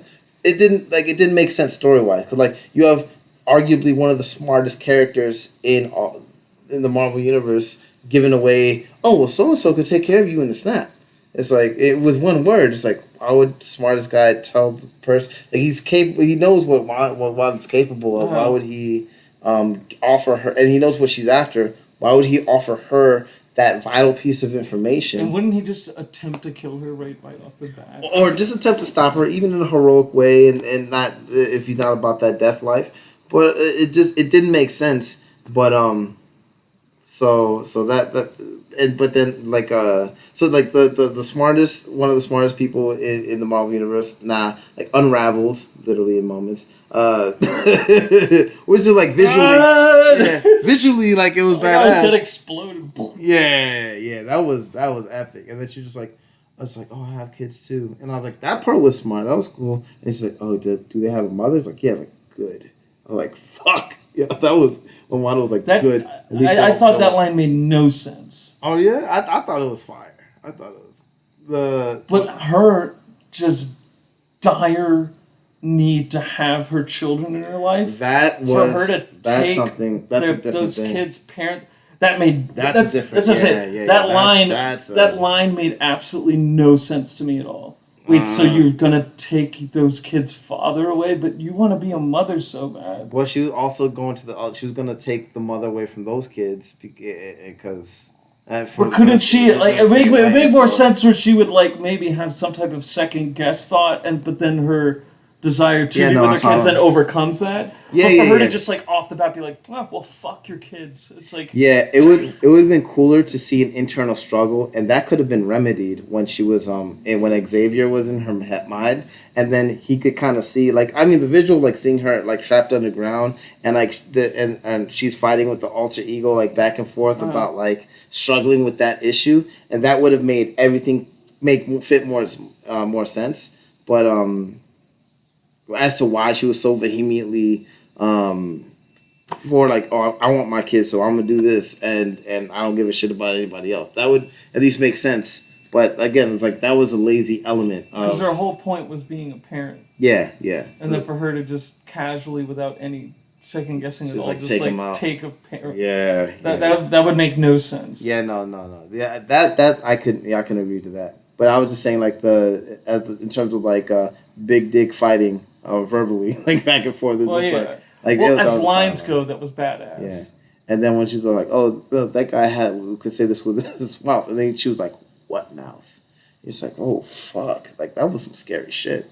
But I don't want to talk about that in general. But I'm just saying like how she quickly took out that guy who the Mr. Fantastic, which didn't make sense why he opened up with that. She quickly took out the guy who could finish her off in a second. Uh-huh. But then when it came to like Captain America or Captain Britain, Captain Carter, and at least Marvel makes sense because like she's a super strong entity who got powers from a stone. But with Captain Carter, it's like maybe like if the story similar to Captain America. It's like she's really headstrong and righteous, and she took a serum. Like that fight took forever, but Mr. Fantastic and the one guy like over. So I think they were trying too hard. Yeah. They're trying too hard to showcase women's strength in that moment. But outside of outside of that, it's like like Wanda in general, badass. America in general, like, and the concept was cool. And then it wasn't like, America's also a woman, and yeah, she's strong, so she beat Wanda's ass. She was just like, well, I can't beat you. She acknowledged like, yo, like even though I have access to my powers now, I can't beat you. So she opened up the portal to the other dimension so Wanda could kind of confront herself, like the other version of Wanda, and that's what eventually ended the whole thing. And I was like, that was a cool way to go about it. And then like I think the best showcasing of women's strength, outside of course the people who have all the powers, was I keep forgetting her name, but the girl who's with Doctor Strange, his love interest, Christina. The her character, I don't remember. Oh, is her character's name Christina? Yeah. Oh. Or Christine? Yeah. Is it Christina or Christine? I don't remember. Nah, one of those. But when Doctor Strange was dreamwalking in his other body, in the dead corpse, and then he's like, "Oh, defend me against the whatevers." And she was there, and she was just like, she kept bringing him back. She's like, I got you. And she's over there like talking in his ear about like, oh well, you're the master of the mystic arts. It's like you use them for your own blah blah blah. I was like, oh, that's cool because like, oh, he's out there. It's kind of like a traditional kind of they were taking on traditional roles where like he's out there doing the hard work, and then she's there like also doing hard work, but it's behind the scenes, so it's unseen, but she's giving him the fuel and the internal strength to be able to battle with what the demons that he's confronting out there on the battlefield, so to speak. Yeah. So I mean, so there's elements that they did good and elements bad, but yeah, definitely the speaking Spanish fail. The trophy black guy was a fail. Those were my moms. That was a good plus. And then the strength of women was kind of like they struggled with that Illuminati part, but besides that, they showcased women's strength in a really good way. And even showed a traditional. They had non-traditional examples and traditional examples, which I thought was great because we got a mix of both, and that's the kind of diversity that they should really be about and pushing. So, are all of the magicians dead? No, not all of them. Because like you saw in Kamartaj where they're talking. Oh, that's the other one. The other female magician was just like, no, it can't be you, and she destroyed the book, and then she ended up dying, and she knew that was. And I was like, wow, that was cool. But who was that? She's from another branch. I didn't know her by any. I don't think she was in the last one. No, I don't think so. But like she came through the portal when he opened the portal to the other branches, and the only branch that survived before all this was the New York branch. So the fact that the other branches, the Britain or the London one and the other one, wherever the other one is, it would like kind of showcase like it was Shanghai, I think. Okay, it kind of showcased like there's they're rebuilding. So I don't know where specifically she was from, but like that self-sacrifice was like an incredible show of strength. So I mean, outside of that Illuminati part, which is like it's real slight in the general context of woman power, but it seems like they're they're trying a little too hard. They should come up with better stories and product placement like they did in the rest of the movie, as opposed to just like dismantling the characters.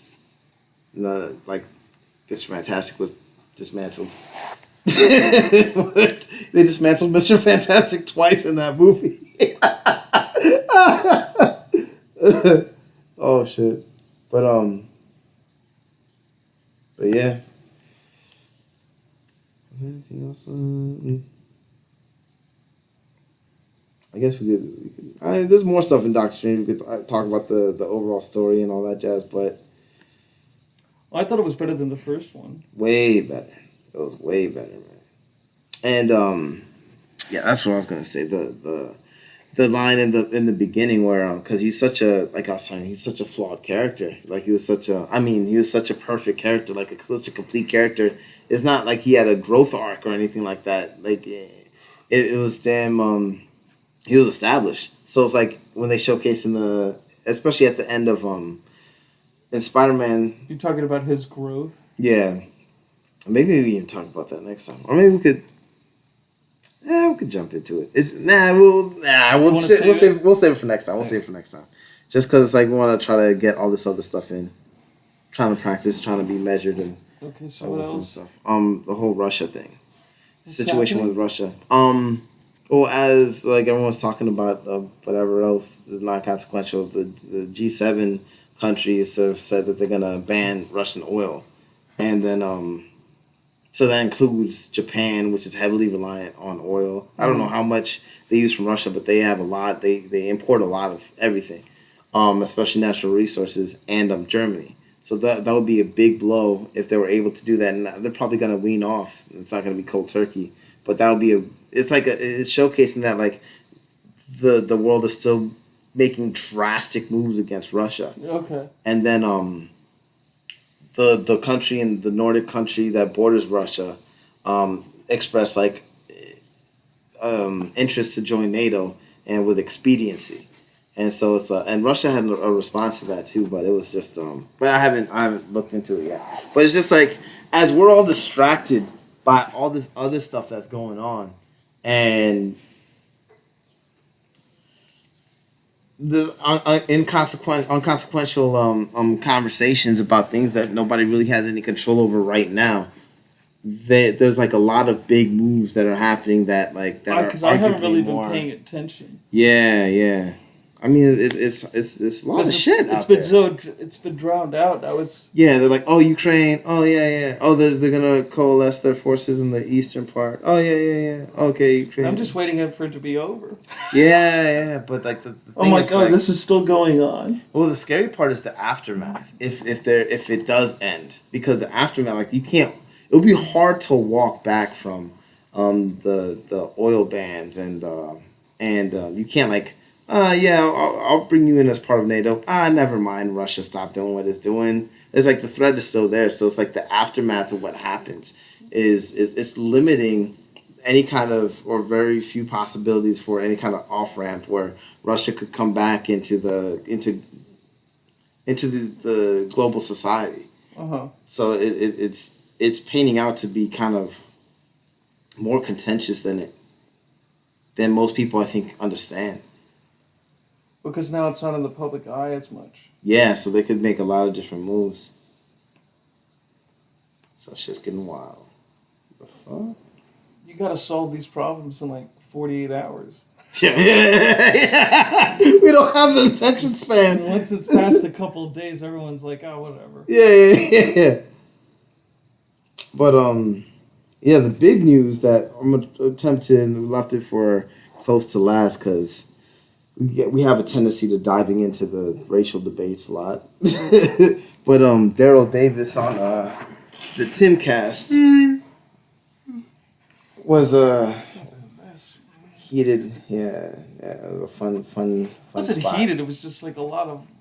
It started to get messy at the end when they started doing the super chats and like the Q&As. Yeah, I think heated. I think the reaction is heated. Because Davis just kept calling everything racist. Yeah. Well, that's racist. Yeah. I don't care. What do you say? He's like, I think this. Oh, I don't care what you think. That's just racist. It's like, whoa. I know what you look like. Yeah. Oh man. Yeah, that was troubling because it's like Tim Pool is like, so do you know you've been arrested more than me? And then he's like, well, I know what you look like. Yeah. Well, he's like, like, oh, it's a matter of fact. He's like, and Tim Pool's like trying to like factually like, oh, well, yeah, you know what, you might have a point. You are older than me, so the chances you have more opportunities to be arrested since you have more opportunities to be alive, and you've been alive in a time of like intense and open racism. And then you just kind of like, I don't care if I was as young as you. Yeah.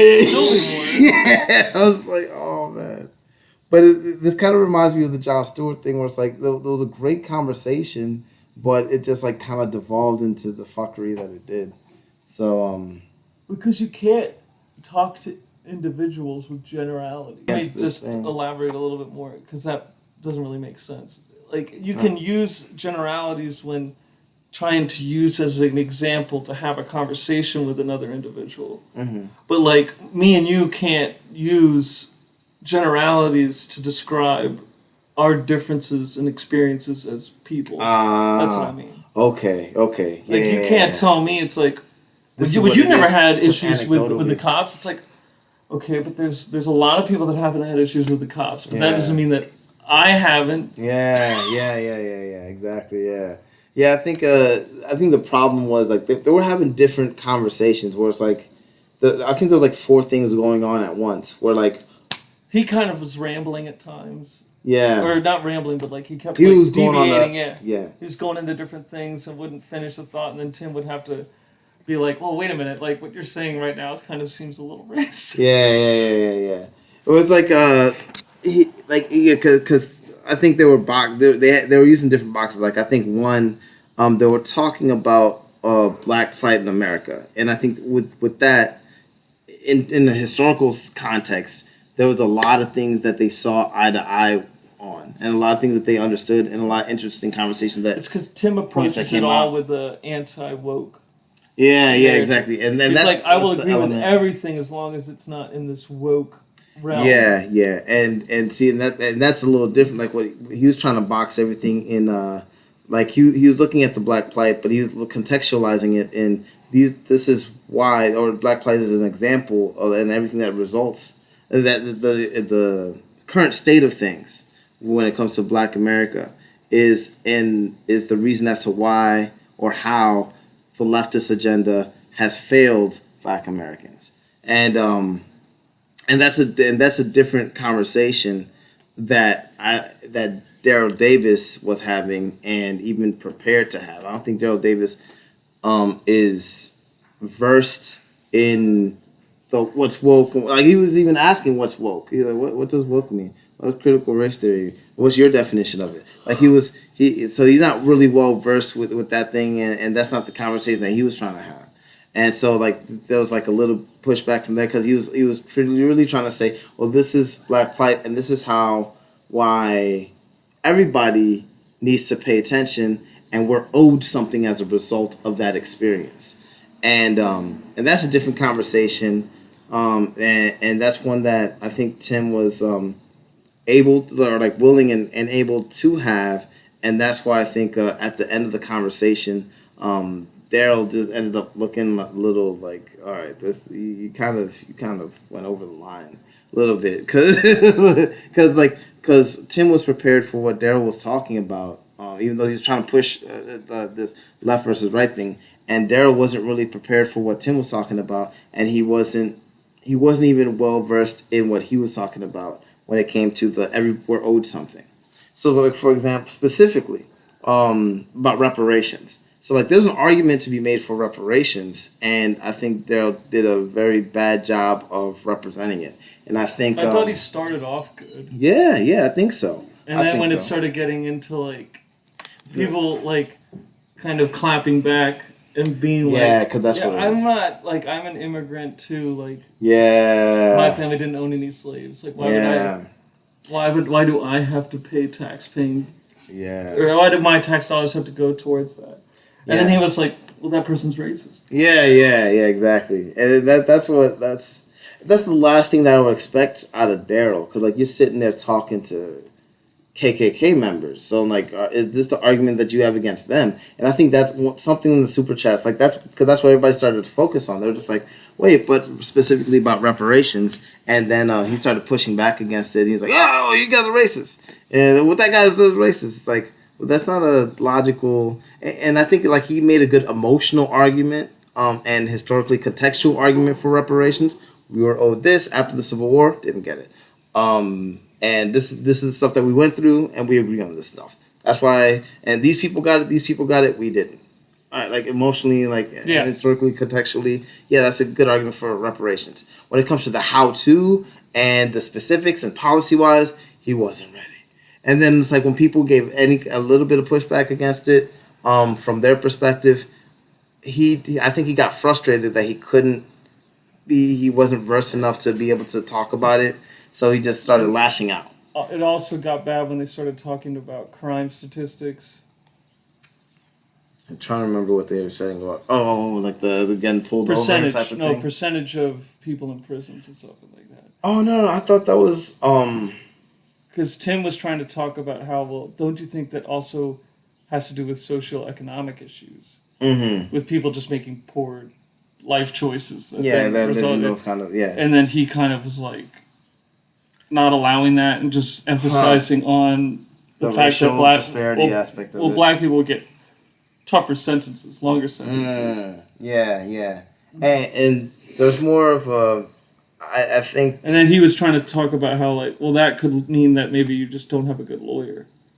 Right, exactly. It could be a lawyer thing. It could be a location thing. It could be like your family's like, because if you're even if you don't have a lawyer, or if you're not a lawyer, if you can't afford a lawyer, maybe you have a family friend who's a lawyer, or a family friend who could reach out to someone to work for you pro bono. Versus if you're in a different kind of environment, regardless of skin color, you probably don't have access to the same kind of people, and then in which case you're gonna get a stiffer sentence. Yeah. I mean, there's plenty of self-defense cases that are clear cut and dry. Cops will come up to the scene, they're like, "Yep, that's self-defense." And then they'll turn to the person. The person. They'll be like, "Get a lawyer. Don't take the whatever the court gives you. Get your own lawyer, because it makes a world of difference." So, even in clear cut cases. So I mean, they didn't really have a good conversation about that. Because it's all about the picture that can be painted. Yeah. And then what? If you don't and what that lawyer wants to do. Because if the prosecutor is like, this person's overworked or doesn't know what the fuck they're doing, they're just like, this is a good way to bump my statistics. Yeah. All right, we're going to go this, that, and the other. But they like go in there like, okay, I've worked with this guy before. He knows what's going on. All right, how about we do 6 months probation, 20 hours community service, 100%. No time served, da-da-da-da-da. And then they're like, all right, sounds good. All right, we'll just get these paperwork signed up and we're good to go. I got a lot going on today. Yeah, me too. And then they just boom and they go out. Yeah, 100%. But if they get somebody who's like just a goof, they're just going to be like, this is what's going on. It's like, yeah, sure, because they know that this person doesn't know what's going on and isn't confident enough to fight it. And because it's too overworked. Like there's no possible way. You can't give the time and attention as a I forgot what, a court lawyer, like when you're just given an attorney that's provided by the court system versus somebody who's a public defender. Public defender. Yeah, like not that there's bad, that all public defenders are bad. There's really good public defenders, but they just have so much that they're juggling on their plate. It's impossible. Like you getting a public defender to you looking and being like, or getting recommended like, hey, I got my, so-and-so's uncle got a DUI. Mm-hmm.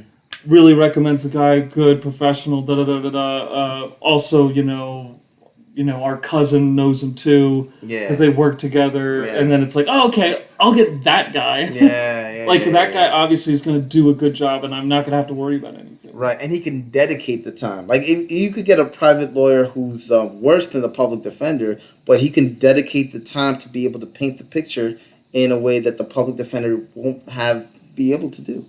Because like a public defender has to juggle with this case, has to go to this court system, has to do that, has to go across town, has to find. Well, it also depends on like the area where you're at. Yeah, very true. Yeah, I'm more from a city perspective, but I'm assuming with the city perspective, you have a lot of cases. Yeah. I'm gonna make that assumption. Yeah. Yeah, but like that would have been. I don't think they had a good conversation about that overall. But like they when they. I'm not saying really either one was right or wrong, but just I know Daryl was definitely not budging on that conversation. He was just like, "Oh, well, it's all racist." So I wasn't even. It was so like I sat down and like I wrote notes and I watched it, but I wasn't even. I can't even recall the problem outside is that of when they made it up at one point. Go ahead. I was gonna say when you're trying to have those arguments with white people that have struggled in their life. Yeah.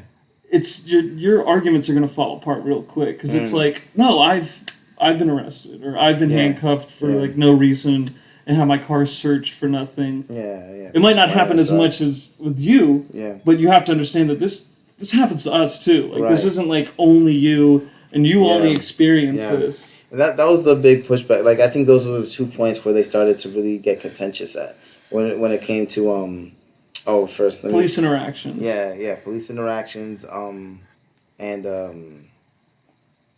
the talk was a big one. Yeah, the talk. Because he's like, that's like a lie. Like, yeah. White people have the talk, and then he was like, no, they don't. Yeah, I lost my place. What I was gonna say before. And then all the other white guys were like, I mean, we've had the talk. Yeah. But contextually. Oh no! When it comes to the crime, like I remember them saying, like he was going down the list of like, oh well, black people are arrested 5 times more than or been found to be arrested for murder 5 times more of anybody else, and that is true statistically. But now they're using that current statistic to project out as to like what the possibilities are. Now they're focusing more on these neighborhoods versus those neighborhoods, or these people versus those people. That was a good point, but they don't explore it anymore beyond that. And so that's the only thing I remember when I wasn't even really sure what they were talking about when they were explaining that. Just because they didn't really go back to it. They just that's what I'm saying. They didn't explore. They just kind of like talked about it, and once it was the words were done being uttered, it was just like, all right, well, we're on to the next. Yeah. So it's like they touched on a lot of things, and they both have the superpower that I wish I had to remember names and face, or like to be able to name. Oh, this is what this person did. I'm not as good as them, but I knew somewhat. I was familiar. Like once they talked about it, like I still don't know the girl's name, but the brown eye experiment. Like I'm familiar with that. And it's Jane something, right? Couldn't tell you. Like that superpower. Or when they were talking about, like, I'm familiar with Ibram X. Kendi, but I wasn't familiar with the other lady, but I'm familiar with the book. Coates. So, yeah. You know Tallahassee. Coates, Oh, okay. Oh, no. I'm familiar with Tallahassee, but, there's another lady. Gendy, right? Isn't it Gendy or Gendy? Yeah, Hendy. Hendy. Yeah. Okay. Sorry, okay. Oh, wait, no, I'm sorry. I'm mixing up. Yeah. So, Ibram, I'm familiar with Ibram X. Kendi. Kendi. I got it right the first time. Yeah. I'm thinking so. Yeah. I know Kendi and Coates, but I wasn't. Yeah, Coates. There's another lady. Bailey. What was it? White privilege. I'm familiar with white privilege. But I don't remember the author's name.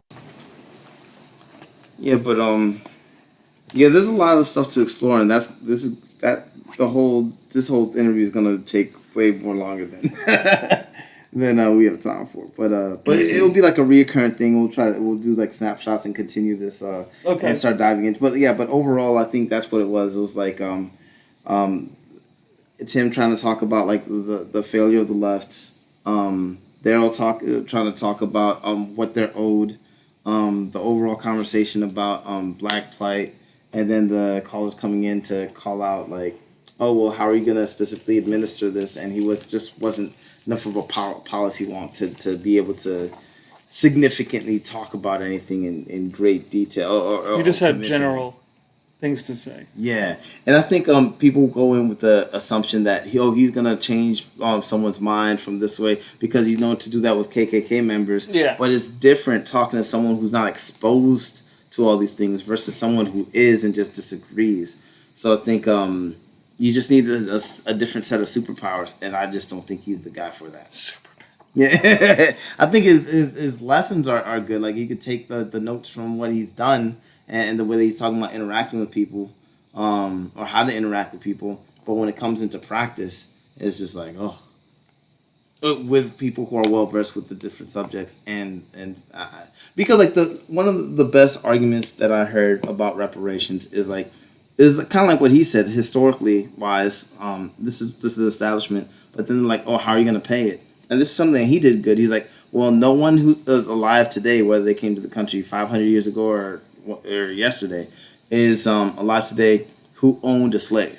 No one is. So no one should be paying taxes. Should be paying for reparations.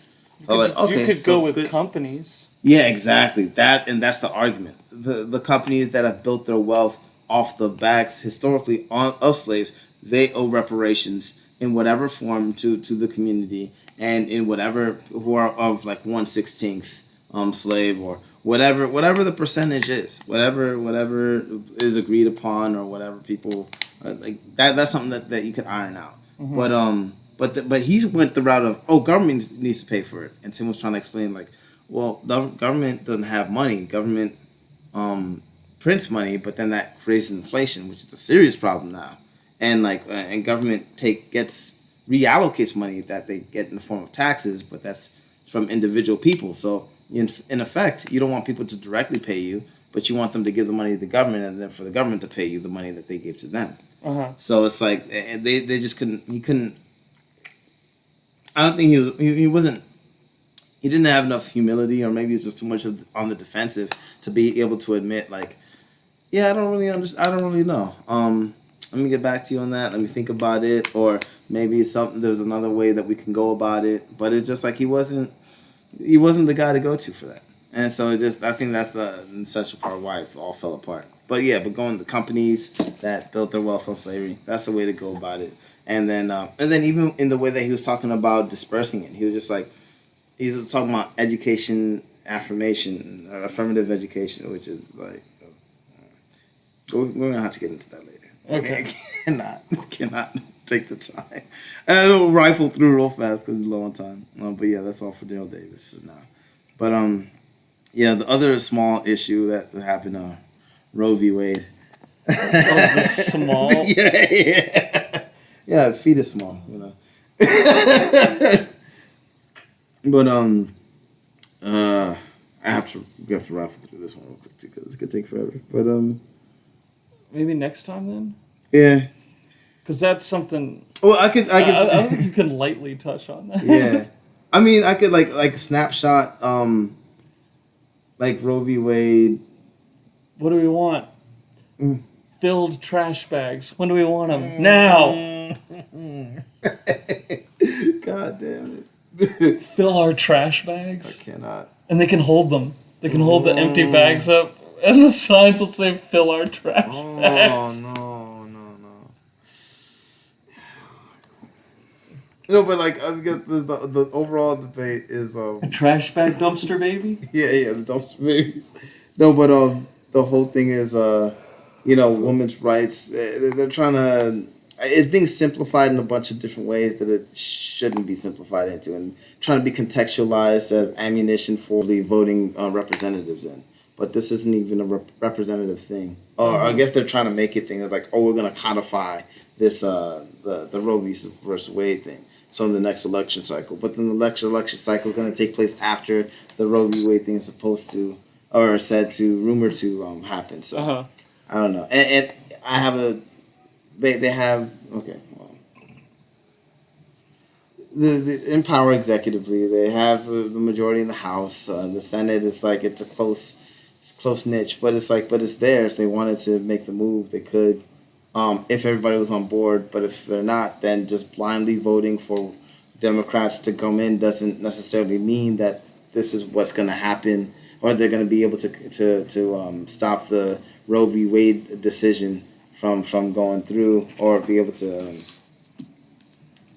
the Supreme Court what the Supreme Court looks like they're going to move on Roe v. Wade.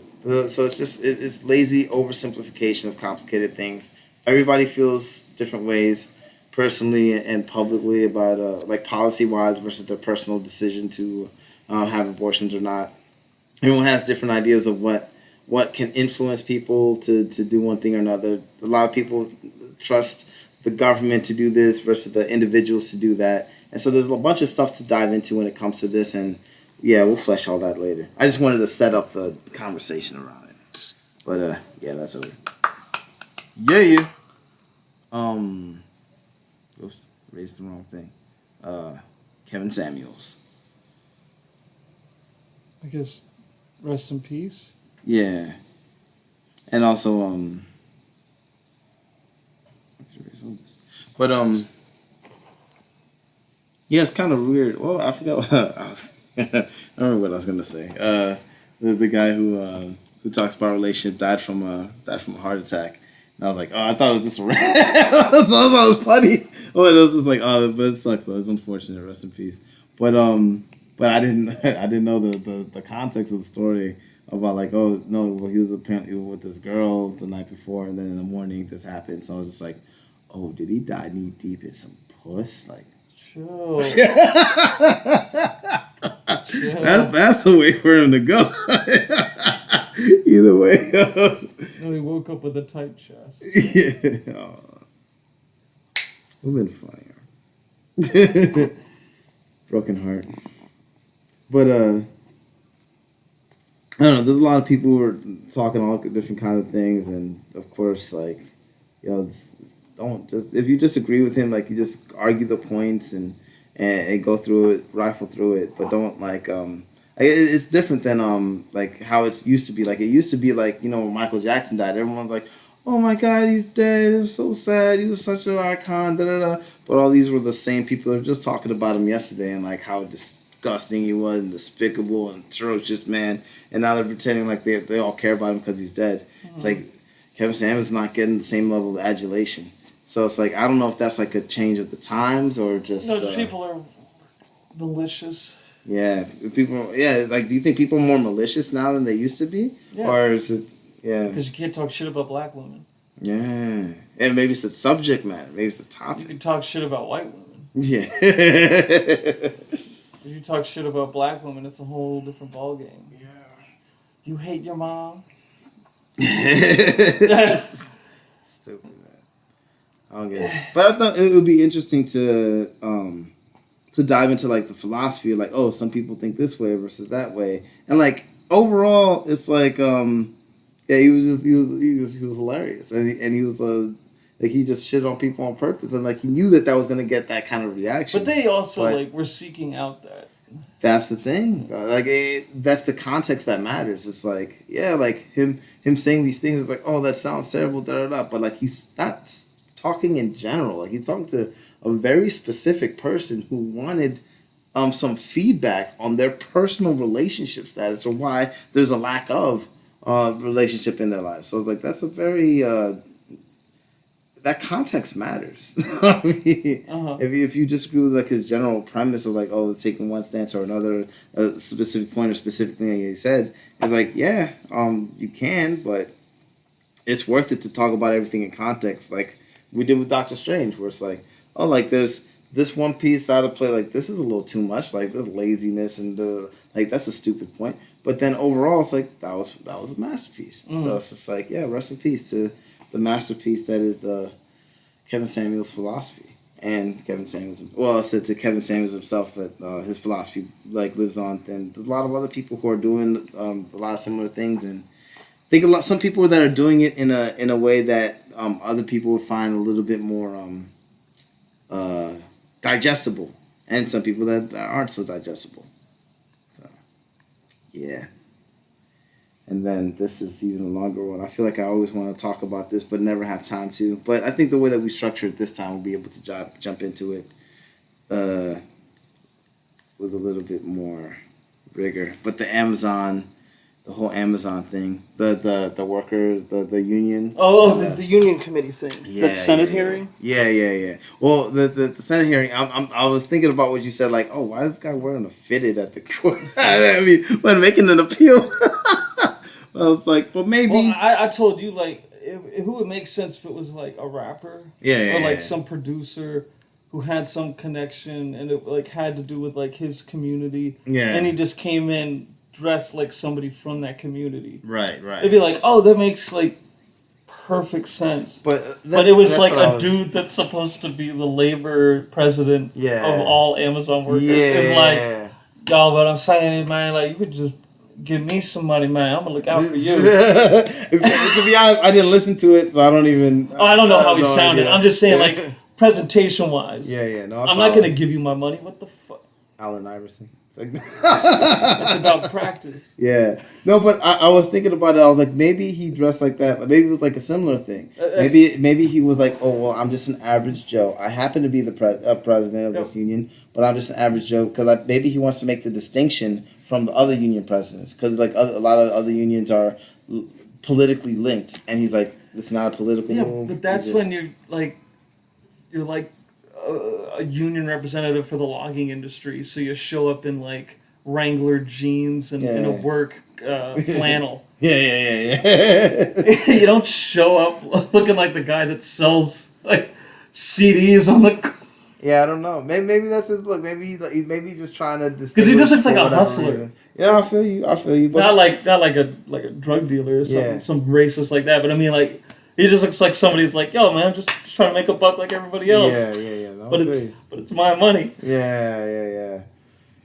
But like, you don't have a product. yeah, I feel you. But I'm trying to give him the benefit of the doubt, and maybe there's like a reason why he was like, oh, I'm gonna do like this. And I'm sure like there that. was, but it wasn't a good one.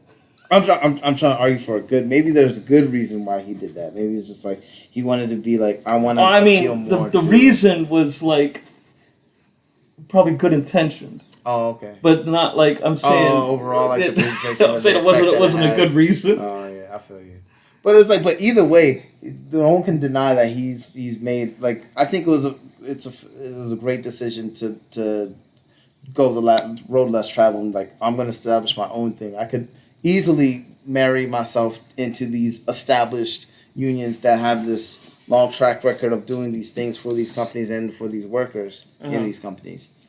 But I think it was a cool move to be like, no, I'm going to be removed from that because of political affiliation, or like this is I'm here for the Amazon thing. I don't know about those workers over there. I don't know about those workers over there. This is what I know, and I want to represent my people over here doing this thing. So I thought that was admirable. It's cool that he's getting the attention that he deserves, because it was such a fringe element before, and like he's been working at, like this has been months in the making, maybe even years, months since I've been aware of it. But it's like it's cool to see it get the national attention now that it's made the rounds on all the nationally syndicated TV shows and whatnot. But and then he gets invited to the White House, and he's doing this thing with Biden, and they're doing the photo op and all that jazz. And like that's all cool and postulation for the president says he wants to be I mean not talk that shit. But what I will say is like it's cool to see him getting his recognition. But then they have, when it comes to actually supporting them, it's like, okay, you weren't there for the hard work of getting unionized, but now there's hard work to get and the bargaining agreement established, but you're not really making an effort to do that, or to help support that. Like rhetorically, they're saying it. They're saying like, oh, we support them. We want to encourage them to come to the table, but they have a tool at their disposal in order to do that. If the companies are stepping out of line, if the companies are union busting, they can not provide or withdraw the federal contracts for those companies until they stop the union busting. But they did the opposite. They awarded Amazon with a big cloud computing contract. Meanwhile, or like a few days after, they're doing this photo op, and they have Christian out here on the making this argument for this plea for the Amazon, on behalf of the Amazon union workers. So it's like, oh cool, like visually it looks like you're there and doing all these things, but when it comes to the actual nuts and bolts, which is like a very slight thing, hey, you want to enforce that rule that's on the books right there? Nah. It's like you're pretending to care about the workers and be there for them, but then it's like when it comes to it in a very real way, it's like you're not.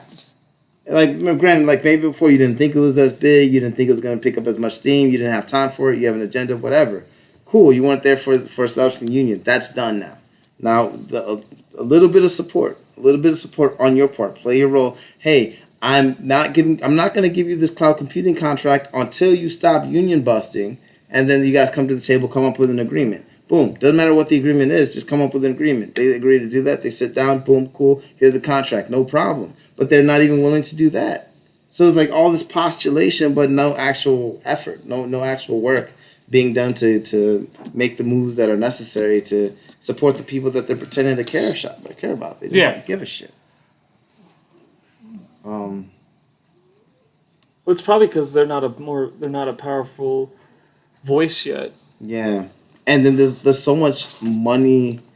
Money has infiltrated American politics to a point where it's like it's ridiculous, and I don't think people understand how much it is. So like instead of me like arguing and yelling about it, it's like, well, the businesses are supposed to make money.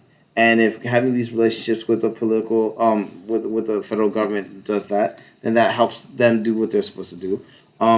People in the government are supposed to be for the people, and they're supposed to pass these laws and execute this, And if money helps them establish those positions, maintain their positions to do that, then that makes sense. Mm-hmm. But us as individual voters have to be able to look at that and be like, yo, this isn't a system that's in benefit for us. It works for us. So it's not like I'm not railing against like evil government or evil Amazon. I'm just saying that we have a responsibility to I guess unionize as voters against like like if you're not doing something that's for the people, or if you're not fulfilling your role in the way that's most beneficial, then we have to say something or do something about it. Not just act up every time something happens that we can pretend to care about visually. The Don't Say Gay, the Timberwolf thing, the owner owns some animal and is involved with some kind of cruelty. Like, that's just cute. But like when it comes to like actual shit that affects people on a day-to-day basis, it's like no one's there. No, I mean, we're not. The noise that comes with all this other shit, Black Lives Matter, isn't there when it comes to actual things that help the community. So it's just gotta do better. Like Captain Falcon said. Actions speak louder than words. We have to do better. But yeah, we'll end it there. Let's see. That was a little rough and bouncing around. I think it was alright. I don't think I was well versed in some of the other topics we're talking about. What do you mean?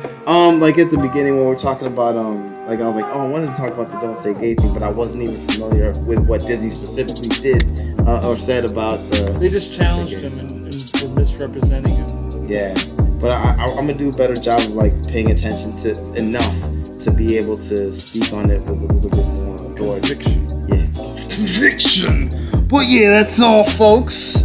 Until next episode.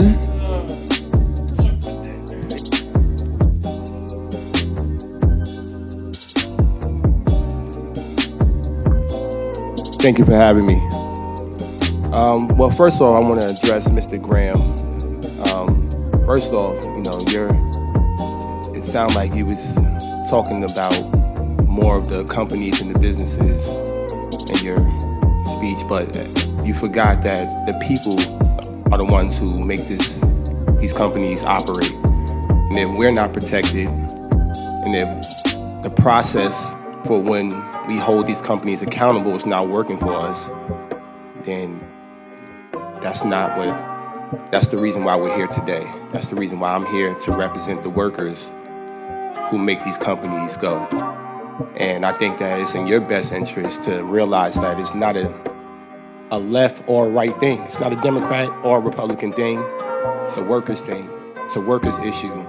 And we're the ones that are suffering in the corporations that you're talking about, in the businesses that you're talking about, in the warehouses that you're talking about. So that's the reason why I think I was invited today to speak on that behalf. And you should listen, because we do represent your constituents as well. So just take that into consideration, that the people are the ones that make these corporations go. It's not the other way around. So as the current interim president of the Amazon Labor Union, who represent 8,300 workers in Staten Island, an independent worker-led union that won their election on April 1st. I'm gonna tell you this, we organized for over a year.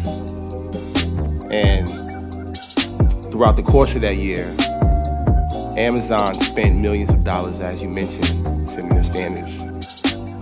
Myself, including a few other organizers, was arrested outside for organizing, arrested for delivering food to their coworkers. Wanted to reiterate that as well. You know, the type of things that Amazon do, breaking the law, intimidation, these are real things that traumatize workers in this country. You know, thousands of workers across this country who are in the process of organizing, who have the desire to organize in the United States. We want to feel that we have protections. We want to feel that the government is allowing us to use our constitutional rights to organize.